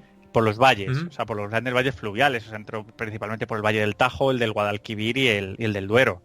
O sea, ciudades como Coria, que se encuentran en el Valle del Tajo, o ciudades como Salamanca, que se encuentran en el del Duero, pues la sintieron muchísimo más. Además, tú dices, dices, David, que la onda sísmica se transmite mucho más fácilmente por las zonas, por los valles. Sí, depende de muchísimos factores. Yo en este terremoto lo que he visto es que principalmente se transmitió así. O sea, digamos que la dirección de la onda sísmica encontró muy bien los valles atlánticos, o sea, de los valles de los grandes ríos y entró por ellos. O sea, eso sí que, vamos, aquí se puede ver. Por ejemplo, en Salamanca a la catedral la dejó muy dañada. O sea, la llegó a tirar el cimborrio, la torre estuvo a punto de derribarla. De hecho, hubo ahí un momento en que la población de Salamanca, pues la apuntaló como pudo, o sea, intentó salvarla, lo logró. De hecho, en Salamanca creo que actualmente se celebra una fiesta el día 31 de octubre que se llama el Mariquelo, que digamos que conmemoran el terremoto y como el Mariquelo creo que era la familia encargada en ese momento de la catedral, de mantenimiento y demás, sí. Pues logran de alguna manera apuntalar la torre e impedir que se caiga. Pero, de hecho, la torre tuvo que ser reforzada con unos contrafuertes. Y, de hecho, vemos la torre de la Catedral de Salamanca actualmente que está contrafuerteada totalmente. Y eso es, digamos, debido al terremoto de 1755. Claro, muchos restos y muchos indicios y testimonios del terremoto en la arquitectura, en el arte español. Es que es así. Sí. El patrimonio arquitectónico de esa época está muy marcado por el terremoto, pero muchísimo. Mira, vamos a ver otro caso. En Viso de Marques, en el Palacio del Marqués de Santa Cruz, también conocido como Don Álvaro de Bazán, ¿sí? Pues este palacio perdió las 4 torres. O sea, si vemos ahora su planta, es una planta rectangular. Pero si nos acercamos más, vamos a ver que tiene el inicio de 4 torres, pero que nunca llegan a, digamos que no sobresalen sobre el cuerpo principal. ¿Dónde está el archivo de la Marina, no? Exactamente. Pues perdió las 4 torres. O sea, estamos hablando, esto ya es en La Mancha. O sea, fíjate la fuerza del terremoto. Tú fíjate, en Viso de Marqués se cayeron las 4 torres del palacio.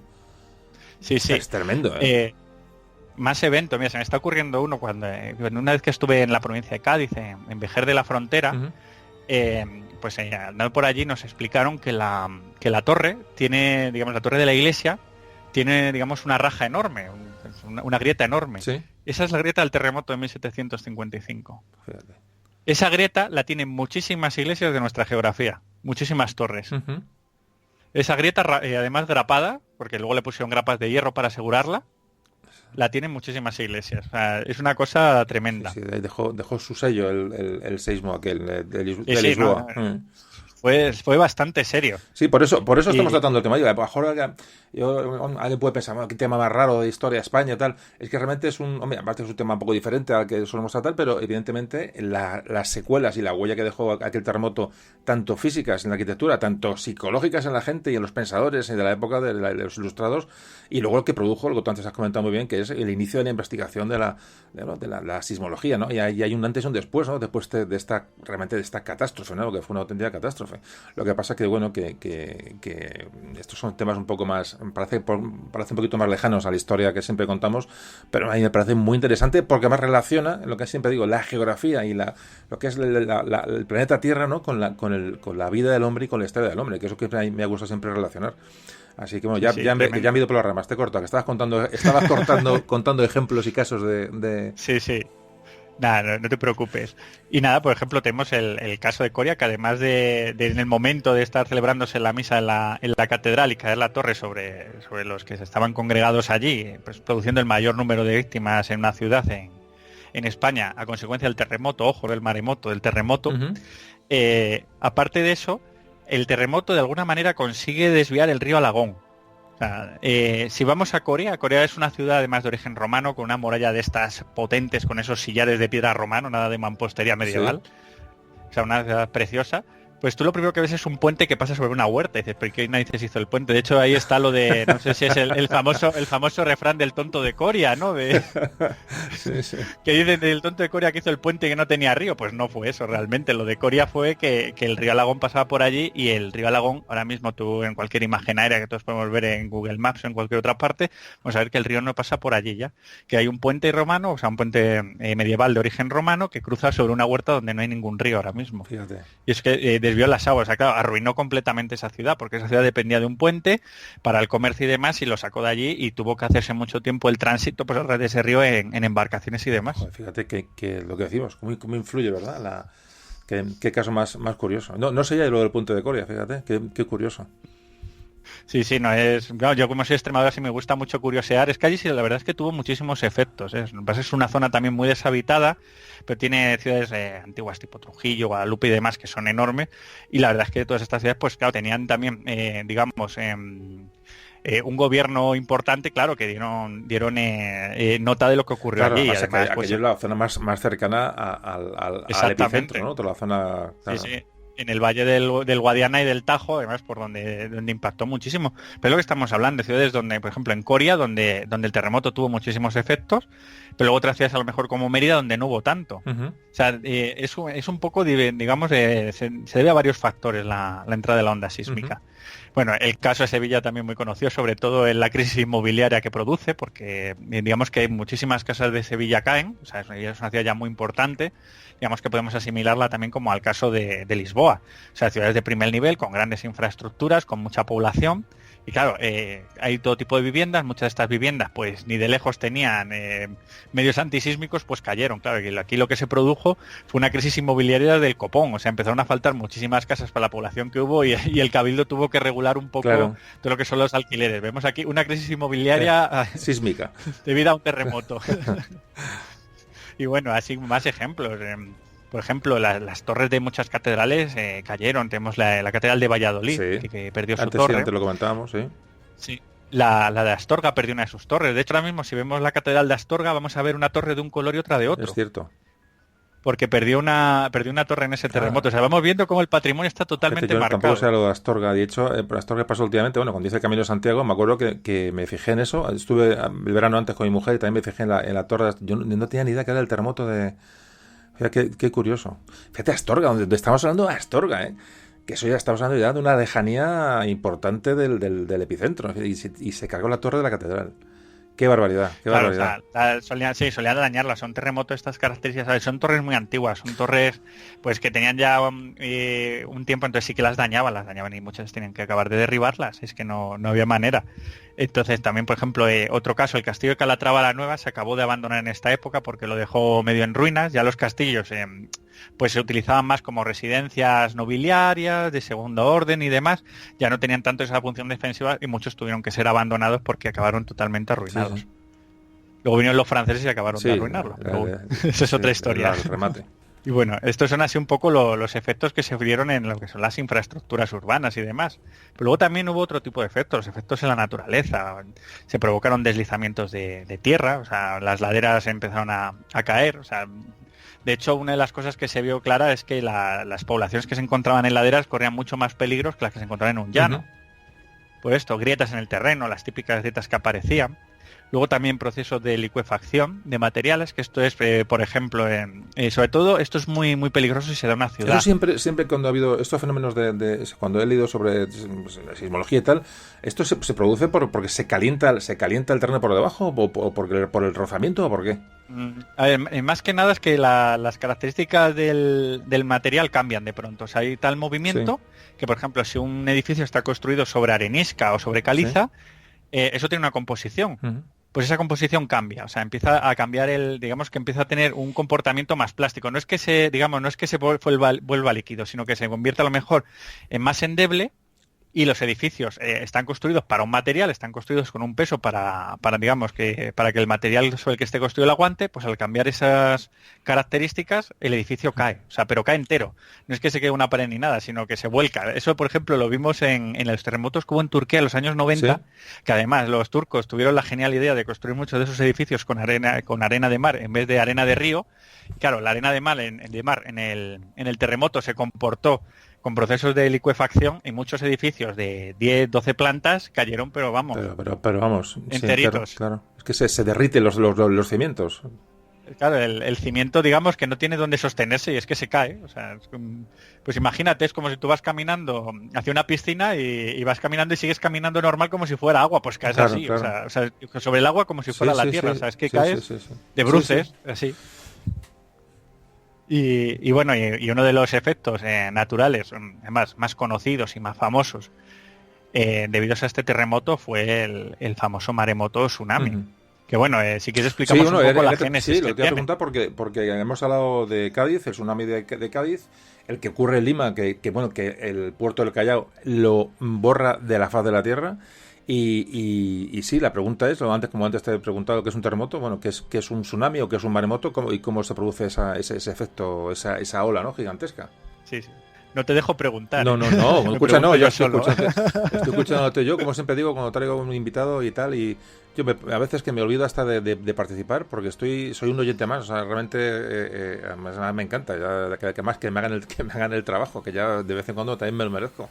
Y aparte es que nada más, me involucro con tu conversación y tu explicación, y más si te voy preguntando y te voy diciendo cosas, como siempre digo igual, es como si fuera un oyente o tengo la suerte de poderte preguntar en directo, pero que no, fundamentalmente te escucho, que es para lo que, bueno, además que tú que sabes de esto sabes un montón y además que te gusta.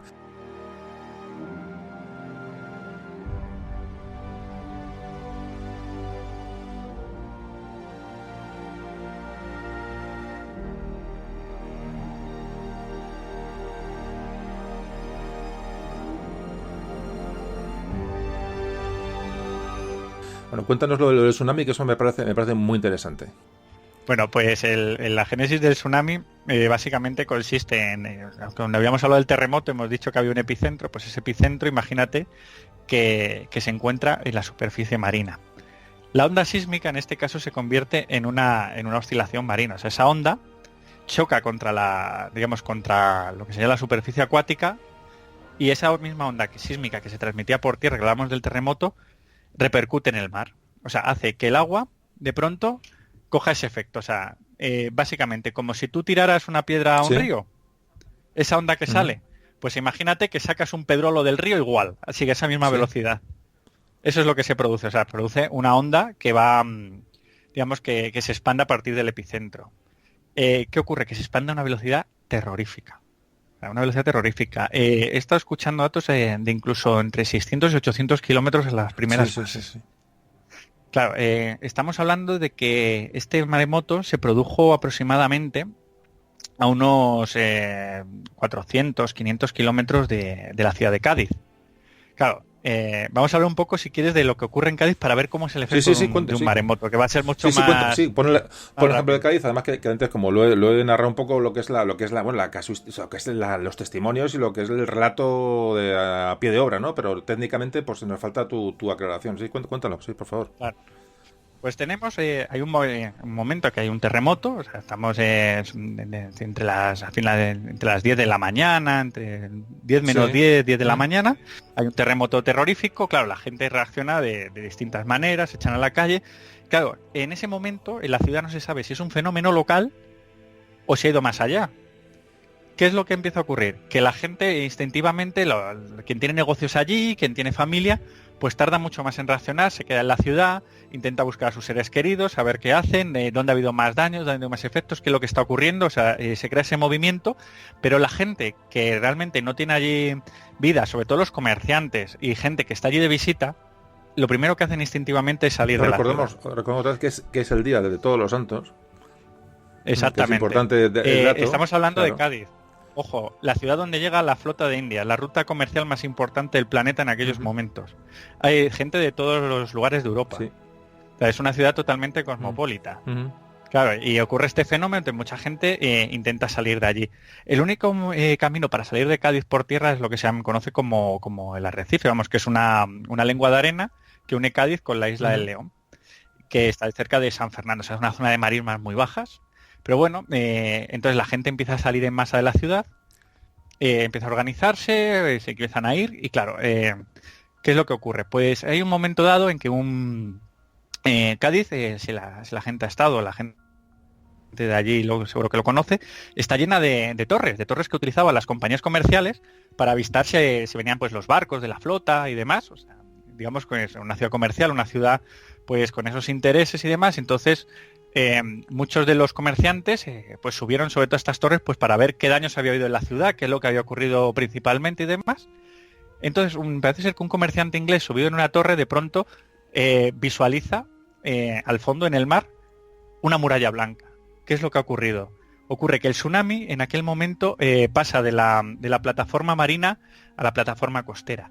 Era tan potente que rompió la plataforma costera directamente, o sea, no llega a tierra. No es como el tsunami que vemos, por ejemplo, en Indonesia o algunas imágenes en Japón, que entra la ola directamente a puerto. O sea, sin espuma, sin romper. Exactamente, entra totalmente rota, porque la onda es tan potente que ha roto contra la plataforma costera. O sea, directamente. Entonces lo que viene no es una ola de mar que rompa contra la costa, no, lo que viene ya es todo el espumarajo, o sea, viene el mar. Sí. O sea, totalmente roto y rugiendo contra la ciudad. Sí. Claro, ¿qué es lo primero que pasa? Lo primero donde llega es a la zona del arrecife, a la zona, digamos, esa lengua de arena que une Cádiz con la isla del León. Los soldados que se encuentran en la puerta en ese momento ven como más de 200 personas que se encontraban allí, huyendo de la ciudad, son engullidas por el mar. El mar coge, de hecho se lleva a todas las torres defensivas que alrededor de las almadrabas que había en la isla del León, destroza completamente la calzada que había en el camino al arrecife, una calzada de origen romano, y se lleva a toda la gente. Aquí empieza a haber yo es que la verdad es que me parece uno de los fenómenos de mayor competencia que hay, porque muchas veces hablamos de la incompetencia, pues esta hay que ver de la competencia total de las autoridades. Los soldados asignados a la puerta, a riesgo de motín porque tenían a media Cádiz ya allí puesta para salir de la ciudad, cierran las puertas y a punta de bayoneta impiden que nadie sale. Sabían lo que podía pasar. Claro, el tsunami llega a la ciudad y entra por la zona de la Caleta, que es la zona más próxima, digamos, por donde venía la ola. El castillo de la Caleta lo destroza. La muralla de Cádiz aquí funciona como barrera anti-tsunami, como aquella que vimos en Japón, y frena muchísimo el impacto, la frena de tal manera que la muralla desaparece, o sea, la destroza, pero lo frena. O sea, frena, digamos, el golpe más fatídico que pueda haber. El primer impacto de la ola se lo lleva la muralla y no las casas. Sobre todo, da tiempo a que la población se refugie en las plantas altas. Sí, hablamos de segundos. Sí, claro. ¿Qué pasa? Claro, que Cádiz es una ciudad fortificada, es una ciudad de primer nivel y es una ciudad que estaba... o sea, no lo sabían, pero estaba preparada. Sí. Digamos, fue algo accidental en ese caso. Pues la muralla sirvió para proteger a la ciudad. Y además, al conseguir los soldados cerrar la puerta de tierra, lo que hicieron es que el efecto de rebufo del tsunami no se diera, sino que la inundación quedara en la ciudad. O sea, el agua no salía porque si la puerta de tierra hubiera estado abierta, hubiera entrado también el agua por la zona del istmo, y cada vez que el agua, porque claro, el tsunami es un fenómeno de que entra el agua y hay un momento en que hay un rebufo, ese agua vuelve hacia el mar. Y eso es lo más peligroso porque se lleva muchísima gente. Cosas, ¿no? Toda la gente conocemos como resaca vulgarmente en la playa. O sea, una resaca, la resaca es la que ya no te deja, bueno, te engulle, ¿no? Exactamente. Y claro, en este caso, tanto el corregidor de Cádiz como toda la oficialidad de la plaza dieron unos niveles de competencia buenísimos, ¿eh? Sí. Y luego informando además totalmente luego con la encuesta que hemos visto de todo lo, digamos, de todas todo lo que se llevó a cabo, de todas las medidas que se tomaron para intentar, en ese caso, pues paliar un poco el desastre. Y bueno, simplemente, pues eso, decir, por ejemplo, como curiosidad, que en esta horda de gente que huía de la ciudad murió el nieto de Jean Racine, del dramaturgo francés. Era un comerciante francés y murió claro, eran los únicos que tenían medios para salir, podían coger un caballo rápidamente, pero fueron, pues paradójicamente, los más afectados. Claro. Sí, huyeron del terremoto y en fin, y luego vino la ola. Pero bueno, aquí un poco decir, y sobre todo, por mi opinión es que aquí las infraestructuras de Cádiz fueron puestas a prueba y funcionaron, ¿eh? O sea, funcionaron sobre todo en la muralla, los castillos. De hecho, es curioso porque te narran cómo los soldados que estaban en ese momento en las garitas de guardia, claro, cuando ven venir la hora se retiran. Sí. Y claro, todo lo que es el frente de garitas, todo ese frente de donde estaba colocada la artillería desaparece completamente. Sí, hay que conocer. Pero es que hay que conocer Cádiz un poco, la ubicación de Cádiz para darse cuenta de la ola viene en dirección suroeste, ¿no? Más o menos, o oeste, ¿no? Sí, o sea, hay que ponerse, sí, digamos que viene desde la zona más occidental de Cádiz, desde donde está el Castillo de la Caleta, es por ahí por donde entra. Y luego es lo que comentamos también. ¿Qué diferencias hay entre Cádiz y Lisboa? Pues que en Cádiz realmente la energía del maremoto se vio dispersa por toda la costa, porque ojo, esta ola no llegó a Cádiz, esta ola fue desde Lisboa hasta el estrecho de Gibraltar. O sea, zonas del Algarve desaparecieron completamente. De hecho es que cambió toda la fisonomía de la costa. Huelva no es Isla Cristina, donde esa isla es provocada por el... Sí, ¿no? Exactamente. Sí, exactamente. Y la Cristina se forma después del tsunami. No, es tremendo. Sí, o sea, ciudades pues que conocemos todos como Conil, la propia Huelva, ciudades como Lagos en Portugal, pues se ven afectadas. Es un fenómeno regional muy importante. La costa española es esculpida de nuevo por el mar, o sea, realmente es que es así, o sea, cambia la fisonomía de la costa. Es que estamos hablando de un fenómeno que es muy importante, o sea, no estamos hablando de cualquier cosa. Lo que ocurre que en aquella época, claro, la percepción, las noticias, todo, pues era diferente, y la población costera era muy inferior a la que, bueno, evidentemente no se puede ni comparar con lo de hoy, pero realmente fue un hecho, vamos, trascendental. Bueno, y lo que hablamos de la diferencia con Lisboa. En Lisboa lo que ocurre, al contrario que en Cádiz, que hemos dicho que el tsunami, digamos que la energía está mucho más dispersa porque estaba golpeando toda la costa a la vez. Cuando llega a Lisboa, la fisonomía de Lisboa, bueno, quien haya estado allí la conocerá, si no, pues que en cualquier foto se puede ver. Lisboa está en el estuario del río Tajo, en lo que se conoce como el Mar de la Paja. Claro, entre el Mar de la Paja y el Océano Atlántico hay una pequeña entrada, que es la desembocadura real del Tajo. ¿Qué pasa cuando el tsunami llega ahí? El tsunami, al llegar a esa zona tan estrecha, se repotencia, crece en altura y crece en fuerza. Y choca directamente contra la ciudad de Lisboa. Además, la ciudad de Lisboa, en este caso, también tiene una fisonomía urbana que imitaba el desastre. O sea, digamos que la ciudad medieval estaba situada en dos colinas, pero que era la ciudad ya más próspera, la ciudad de la época moderna, había bajado, claro. Exactamente, donde se encontraba todo el comercio, donde se encontraba el puerto, y era uno de los centros europeos más importantes del momento. Y además, ¿qué ocurrió aquí? Eran las zonas abiertas. Las zonas donde la población se ha ido a refugiar después del terremoto. Sí, claro, la gente claro, baja hacia la zona más segura, que cree que es la zona de la costa, claro. Exactamente. Y es más, antes del terremoto, tú lo explicas muy bien, también ocurre que se retira al mar. O sea, antes de llegar el maremoto, hay un momento en que el mar se retira.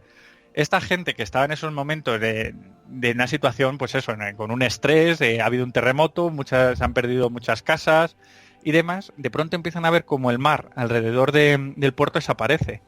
Empiezan a ver peces ahí que se quedan atrapados en pequeños charcos. Y la gente dice, oye, pues como no tengo segura la cena esta noche, pues me voy a ver si pillo un pez. Error. Mucha gente intentó hacer eso, se metió entre los barcos que estaban quedándose varados en el puerto y demás, y fueron cogidos por el tsunami. Estamos hablando que el tsunami, aunque lo veas venir, hemos hablado de la velocidad que mínimo puede ir a 400, 500 kilómetros por hora. O sea, es que es un disparate la velocidad que coge esa ola. Es que, claro, uno ve a veces en vídeos, ¿no?, de los tsunamis que hay últimamente, y uno lo percibe, la velocidad con la que avanza el agua es tremenda. O sea, es que no te da tiempo a reaccionar, es imposible, ¿no?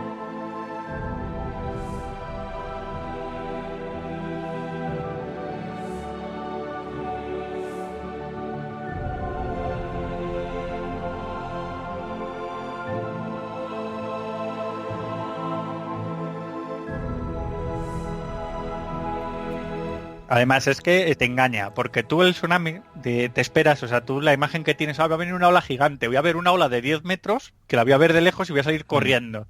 No, es que no es así lo que ocurre. O sea, tú estás viendo espuma, como puedes ver en el mar. Cuando rompe una ola vas a ver espuma, pero esa espuma no va a parar nunca.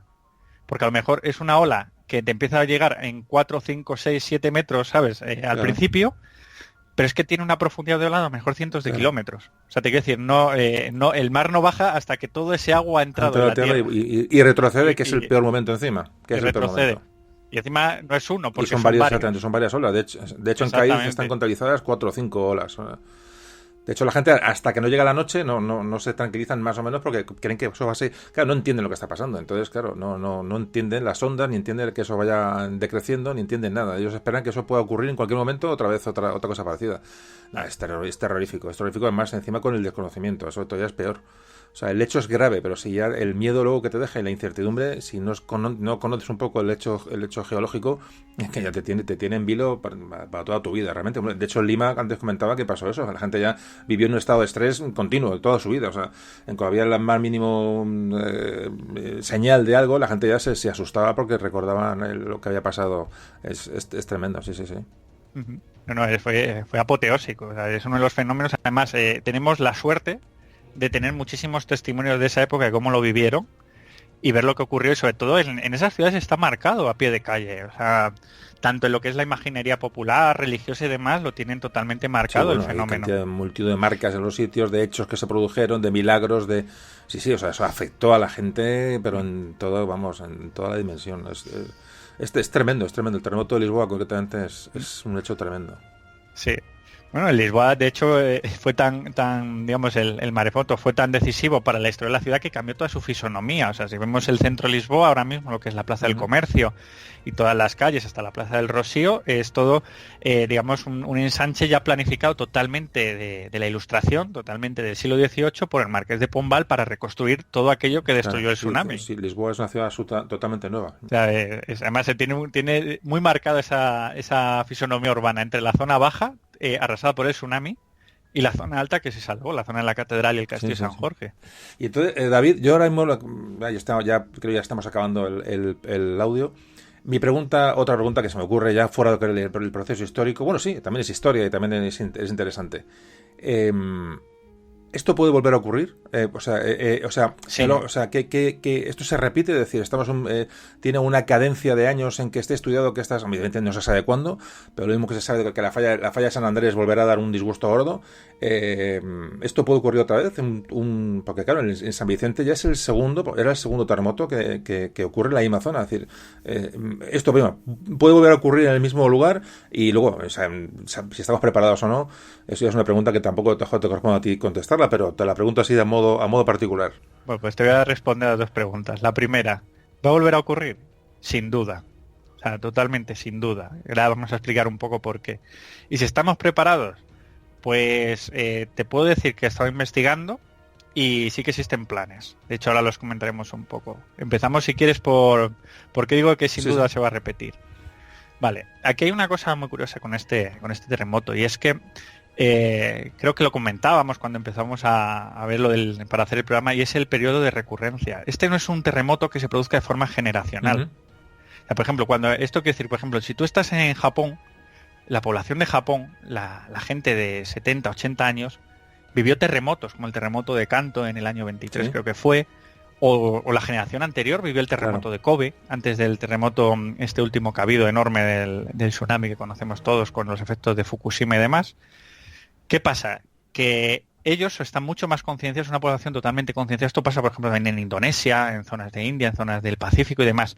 Son grandes terremotos generacionales. Por tanto, la población, dentro de lo que es su estructura social, los tiene asimilados. Sí, están preparados. Por hacer una comparación boba, como aquí la sequía, por ejemplo. Exactamente. Aquí la gente, ¿sabes? Cuando hay sequía, además, los agricultores saben que su padre vivió una sequía, saben todo lo que hay que hacer. Pero has hecho el símil perfecto. ¿Qué es lo que pasa? Que aquí el periodo de recurrencia de este fenómeno es muy difícil de calcular. Sabemos que hay terremotos continuamente, pero más o menos se estima que puede ser un periodo de recurrencia de entre 200 y 500 años de un gran terremoto de estas características. ¿Por qué se sabe esto? Porque estamos hablando del terremoto de Lisboa, pero es que ha habido terremotos y maremotos mucho antes. Y están, digamos, sus restos por toda la zona sur de la península, principalmente por toda la costa de Huelva y Sevilla. Estamos hablando de terremotos y de maremotos que incluso llegaron a acabar con ciudades de la época romana. Me te voy a poner un ejemplo. No sé si conoces la ciudad de Bailo Claudia. Sí. Una de las ciudades, para mí, uno de los yacimientos romanos más bonitos que hay, en la playa de Bolonia, con esas dunas y con esas vistas de África al otro lado del estrecho. Bueno, pues esa ciudad fue afectada por un maremoto que, claro, le afectó en un momento en que el Imperio Romano estaba en decadencia y no pudo llegar a ser reconstruida.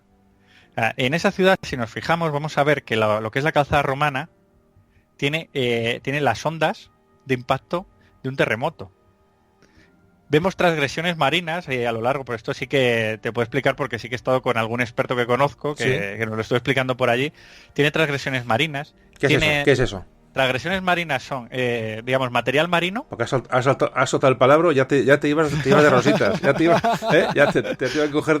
Fíjate que te prometí que no iba a haber palabras raros. Te he cogido el cuello de quieto. ¿Qué es transgresión marina? A ver, cuenta, explica. A ver, desarrolla el concepto. La transgresión marina es, digamos, si tú coges una muestra de tierra, o sea, si tú coges y dices, voy a hacer un muestreo de 2 metros de tierra, ¿no? Uh-huh. Pues de pronto te encuentras, digamos, material marino, o sea, pequeñas conchas, material que ha sido esculpido por el mar, o sea, que además los geólogos lo distinguen muy fácilmente del material terrestre, pues tiene unas dinámicas de formación distintas. Ahora, pero escucha, perdona, David, ahora me acabas de dar la... Claro, es que por eso... Claro, hay muchos sitios que te dicen, el mar llegó hasta aquí en su día, no llegó ahí, eso ha sido un tsunami. O sea, hay restos de conchas pero claro, no quiere decir que el mar haya estado ahí, sino que ha entrado de una manera absolutamente puntual. Sí, pero estos son transgresiones marinas muy, muy concretas y muy violentas. Por eso. Muy bien datadas porque se datan en periodo histórico. Tú imagínate que estás datando en Baelo Claudia, que es una ciudad romana, y estás viendo en el periodo tal, tengo una vasija tal, y de pronto te encuentras ahí fauna marina, piedras del fondo del mar, y dices, pero ¿y esto qué es? Eso es un tsunami. Claro. O sea, un tsunami, dejó ahí la marca del tsunami. Porque bueno, cuando hablan del mar llegó hasta aquí, por ejemplo, si nos ponemos así, los picos de Europa es todo el fondo marino plegado. O sea, tú cuando vas por los picos de Europa lo que estás viendo es el fondo del mar. Del mar Jurásico, o sea, todo eso son el material, todos los bichitos que murieron en periodos, vamos, en el periodo terciario y demás, están en los picos de Europa comprimidos, para que veamos también las dinámicas de la Tierra, lo espectaculares que son a veces. Sí. Bueno, entonces, que lo que estamos comentando, ciudades como Baelo Claudia, Cartella, cerca de Gibraltar, también otra ciudad que se vio afectada. La costa de Huelva está plagada de estas transgresiones. O sea, se tienen registros de que sí, que ha habido otros tsunamis y han sido muy importantes. La costa de Marruecos también se han encontrado. Por tanto, es un fenómeno recurrente. Un fenómeno que ocurre, digamos, cada cierto tiempo. Has hablado que ese periodo puede oscilar 200-500 años y este fue en 1755. Y 55, pues estamos ahí ya, ¿no? Estamos ya entrando en el periodo, ¿no? Estamos ahí y si nos metemos en internet y buscamos un poco de información sobre el tsunami, las costas de Cádiz, ya empezamos a ver una cierta preocupación, incluso política, de los planes que pueda haber, porque es cierto, se está investigando, se está volviendo a la actualidad con este fenómeno. Y se está viendo que, oye, que es un fenómeno recurrente y que puede volver a ocurrir en cualquier momento y que hay que estar preparado. Pero es que ahora mismo tú imagínate que eso ocurre en un verano en la zona de la costa andaluza, es que la cantidad de población que hay en ese momento allí es absolutamente, vamos, es terrorífico, vamos, lo que puede ocurrir, claro. Que no estamos hablando del siglo XVIII, que había 4 pescadores, que aquello estaba deshabitado, salvo Cádiz y 4 ciudades un poquito importantes. Es que ahora mismo toda la costa está repleta de población y de edificios que caerían como un soplido, vamos, realmente, porque son edificios muy altos y que no están preparados para hablamos del terremoto y el tsunami ya, bueno, en fin. La verdad es que, bueno, que yo no sé, ibas a contar que hay un tipo de medida, hay un tipo de plan, ¿sí? He estado opinando y realmente hay todo un plan de prevención de la Junta de Andalucía para casos de terremoto, o sea, especificando cómo se debe actuar y las competencias que tiene cada organismo a la hora de hacerlo. Además, muy interesante, lo he estado viendo. Uh-huh. Claro, lo que sí que, vamos, lo que no conozco es cómo lo implementan, cuando si llegado el caso, la eficacia que va a tener, pero existir existe, eso hay que decirlo, o sea, sí que se ha hecho y más o menos se tiene calculado lo que digamos, en función de lo que pueda ocurrir, pues los medios que se van a poner en marcha, o sea, incluso de protección del patrimonio, digamos, en medios sanitarios. Todo, o sea, está todo totalmente, y que cuál es el organismo encargado y responsable en cada caso, o sea, así que en ese caso está preparado. Sí, pues en España, que somos los improvisadores números 1, el que haya este plan quiere decir que hay un aviso y hay hay un peligro claro de repetición del fenómeno, está claro. Exacto. Y luego también tenemos en la propia página de la Junta de Andalucía, he encontrado recomendaciones en caso de tsunami. Uh-huh. O sea, bueno, es que, vamos, es que la educación, que yo creo que la educación sobre este tema, que parece una cosa que no te va a pasar nunca y que es un poco remota, es que la educación sobre esto a los chavales, a la gente, y que haya una pequeña educación de la sociedad en cuanto a estas catástrofes, es que es fundamental. Es que es fundamental. No sé, además, este caso, que se sabe que algún día, por desgracia, bueno, puede volver a ocurrir, ¿no? Claro, claro, las recomendaciones que yo veo es que, por ejemplo, lo que tú dices de educación, no costaría nada. Realmente yo ahí, fíjate, desconozco. No sé si en los colegios de Cádiz y otras zonas que pueden verse afectadas por un tsunami, digamos, imparten clases o sea, educación para este tipo de eventos, pero la verdad es que son recomendaciones bastante fáciles para identificar lo que es un tsunami. O sea, te dice, si el mar se retira, busca protección, intenta ir a los pisos altos. También se podría identificar, por ejemplo, una cosa que se hace en Japón, identificar edificios que estén bien construidos con unos cimientos fuertes que puedan aguantar un tsunami. Uh-huh. Los edificios que tenemos muchas veces, comentabas tú, los edificios estos altos, muchas veces no tienen por qué caerse. Esos edificios, si están bien cimentados, un tsunami lo que va a hacer va a ser reventar las tapias, pero toda la estructura puede aguantar perfectamente y la población refugiarse en las plantas de arriba. Habría que ver, analizar edificio a edificio, cuáles pueden ser más seguros, cuáles se pueden, digamos, pueden tener un portero o un encargado en caso de que fuera este evento para abrirlos e intentar que la gente suba, la gente que se encuentra en la calle en ese momento, no sé, medidas de ese tipo. Sí, que son sencillas y con subir una planta simplemente ya te salvas la vida. Sí, exactamente, y sobre todo una cosa que a mí, cuando estuve en Cádiz la primera vez, que ya conocía un poco digamos, el tsunami y demás, y lo que había ocurrido, vi que muchas zonas de Cádiz ya no tenían la muralla o no la tenían tan alta. Uh-huh. Digo, pues fíjate que han perdido, o sea, pues a base, digamos, pues al final la fisonomía de las ciudades cambia y las murallas no dejan de ser, pues, un elemento militar, pues que ha caído en desuso y muchas veces, sobre todo en el siglo XIX, principios del XX, muchas de ellas desaparecieron de las ciudades españolas. Sí. Pues claro, la muralla de Cádiz sirvió para lo que sirvió y sirvió como un muro anti-tsunami muy efectivo. Uh-huh. O sea, que digamos que los tramos que tienen, cuidarlos, restaurarlos. Y bueno, si habría que reconstruir alguno, pues no estaría mal tampoco. Pues efectivamente, sí, aprovechando el doble valor, o sea, el arquitectónico, histórico con la seguridad, pues efectivamente no es ninguna chaladura el reforzar murallas costeras. Bueno, la verdad es que es un tema increíble, ya digo que y cómo nos afecta, ¿verdad? Parece que no nos afecta, y cómo afectó a la historia y cómo afectó a todo. La verdad es que es curioso. Es que este programa que nos valga para relacionar geografía y fenómenos terrestres con la historia, con la vida del hombre. Es un poquito también la intención de este audio. Y bueno, David, ¿qué más? ¿Algo más que contar? No sé, ¿quieres sacar algún tipo? Porque ya estamos acabando, me imagino, ¿no? Sí, bueno, ya prácticamente hemos finalizado un poco. ¿Alguna conclusión? No sé, algo que esto pueda ocurrir. Pues como conclusión, pues simplemente decir que estos fenómenos naturales van a ocurrir y ocurren siempre. Y que hay que estar preparado, y hay que estar preparado a todos los niveles, y tanto a nivel gubernamental como a nivel de uno mismo. Y informarse, simplemente es informarse. Mira, yo cuando para comentarlo esto contigo, que de hecho voy a dar una pequeña exclusiva, y es que en Istocast tenemos por ahí un programa hecho, que en Istocast muchas veces hacemos programas de reserva y tal, también que hablamos de desastres naturales, en algún momento saldrá, y también hablamos un poco de este terremoto. Ajá. Entonces, bueno, venía esto a colación para decir que realmente uno mismo tiene que informarse muchas veces, porque claro, yo estaba mirando, pues, lo típico, y dice, pues voy a mirar un poco más de información, a ver qué puedo aportar y demás, y al final esa información la tenemos ahí, y hay que saber usarla. Claro. Hay que ser un poco responsable y decir, oye, mira, esto puede pasar, pero son 4 medidas, ¿sabes? Si yo vivo en una zona que tiene un riesgo sísmico, pues ¿qué me cuesta comprarme, pues yo qué sé, una radio de estas que va con un generador de mano? Uh-huh. Que me cuesta tener a lo mejor una pequeña reserva con 4 o 5 latas, ¿sabes? Sí, cosas así, sí. O sea, un poco concienciarse, no tampoco ser ahí el plan, el superviviente americano de los bosques, sino tener un poco de conciencia de... Sí, es que esto que siempre es educar y siempre es poner a la gente en alerta sobre fenómenos que pueden ocurrir. Sí. Creo que, bueno, si esto tiene algo también de educativo, este audio, pues fenomenal, y no se trata de asustar ni esto no es ciencia ficción, esto es que realmente pues puede suceder, y de hecho sucederá. Y a ver a quién le toca, es la única pregunta, ¿no? ¿A qué generación toca el siguiente?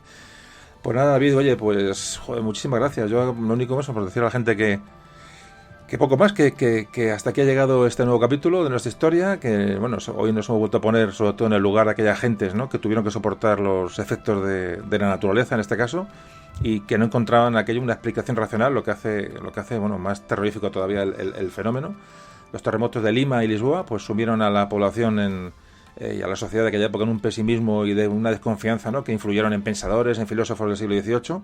Se plantearon 1000 explicaciones sobre aquellos sucesos. Hubo debates después del terremoto de Lisboa porque pilló a Europa y a las mentes pensantes les pilló un poco descolocados. Y nada, y el terremoto de Lisboa, pues, que dejó su huella en la arquitectura, como hemos visto, de miles de ciudades y pueblos de España, que hoy todavía podemos observar, pero bueno, que abrió las mentes a una investigación científica, ¿no?, que poco a poco, como antes comentabas, comenzó a proporcionar explicaciones y un poco de luz. Pues nada, pues ya nos despedimos, David. Buenas noches, muchísimas gracias, ha sido un placer enorme. Vamos, yo me lo he pasado fenomenal. Y bueno, cualquier día cualquier otro tema que toque, un tema de eso que tú eres, que te gusta, que eres especialista, pues no dudaré en llamarte, porque además me ha encantado tu intervención. Y nada, y al resto de gente que nos escucha, hoy ya me despido aquí, hoy no va a haber cierre, muy bonito el programa, no hay que tocar nada más de cómo ha quedado. Y nada, y que nos vemos, David, buenas noches, nos despedimos. Pues nada, muchas gracias por invitarme, a mí me lo he pasado genial, o sea, pues claro, hablando contigo de esto. Ese es el problema, que no lo pasamos bien y aquí estamos claro, horas y luego salen horas y horas y horas y horas. Pues nada, muchísimas gracias, David. Y bueno, y a los oyentes de Memoria de un Tambor, por lo de siempre, muchas gracias. Procurad contar esto a la gente en la medida posible, que esto se expanda, la cultura, las humanidades, la historia de España, y que para eso estamos aquí.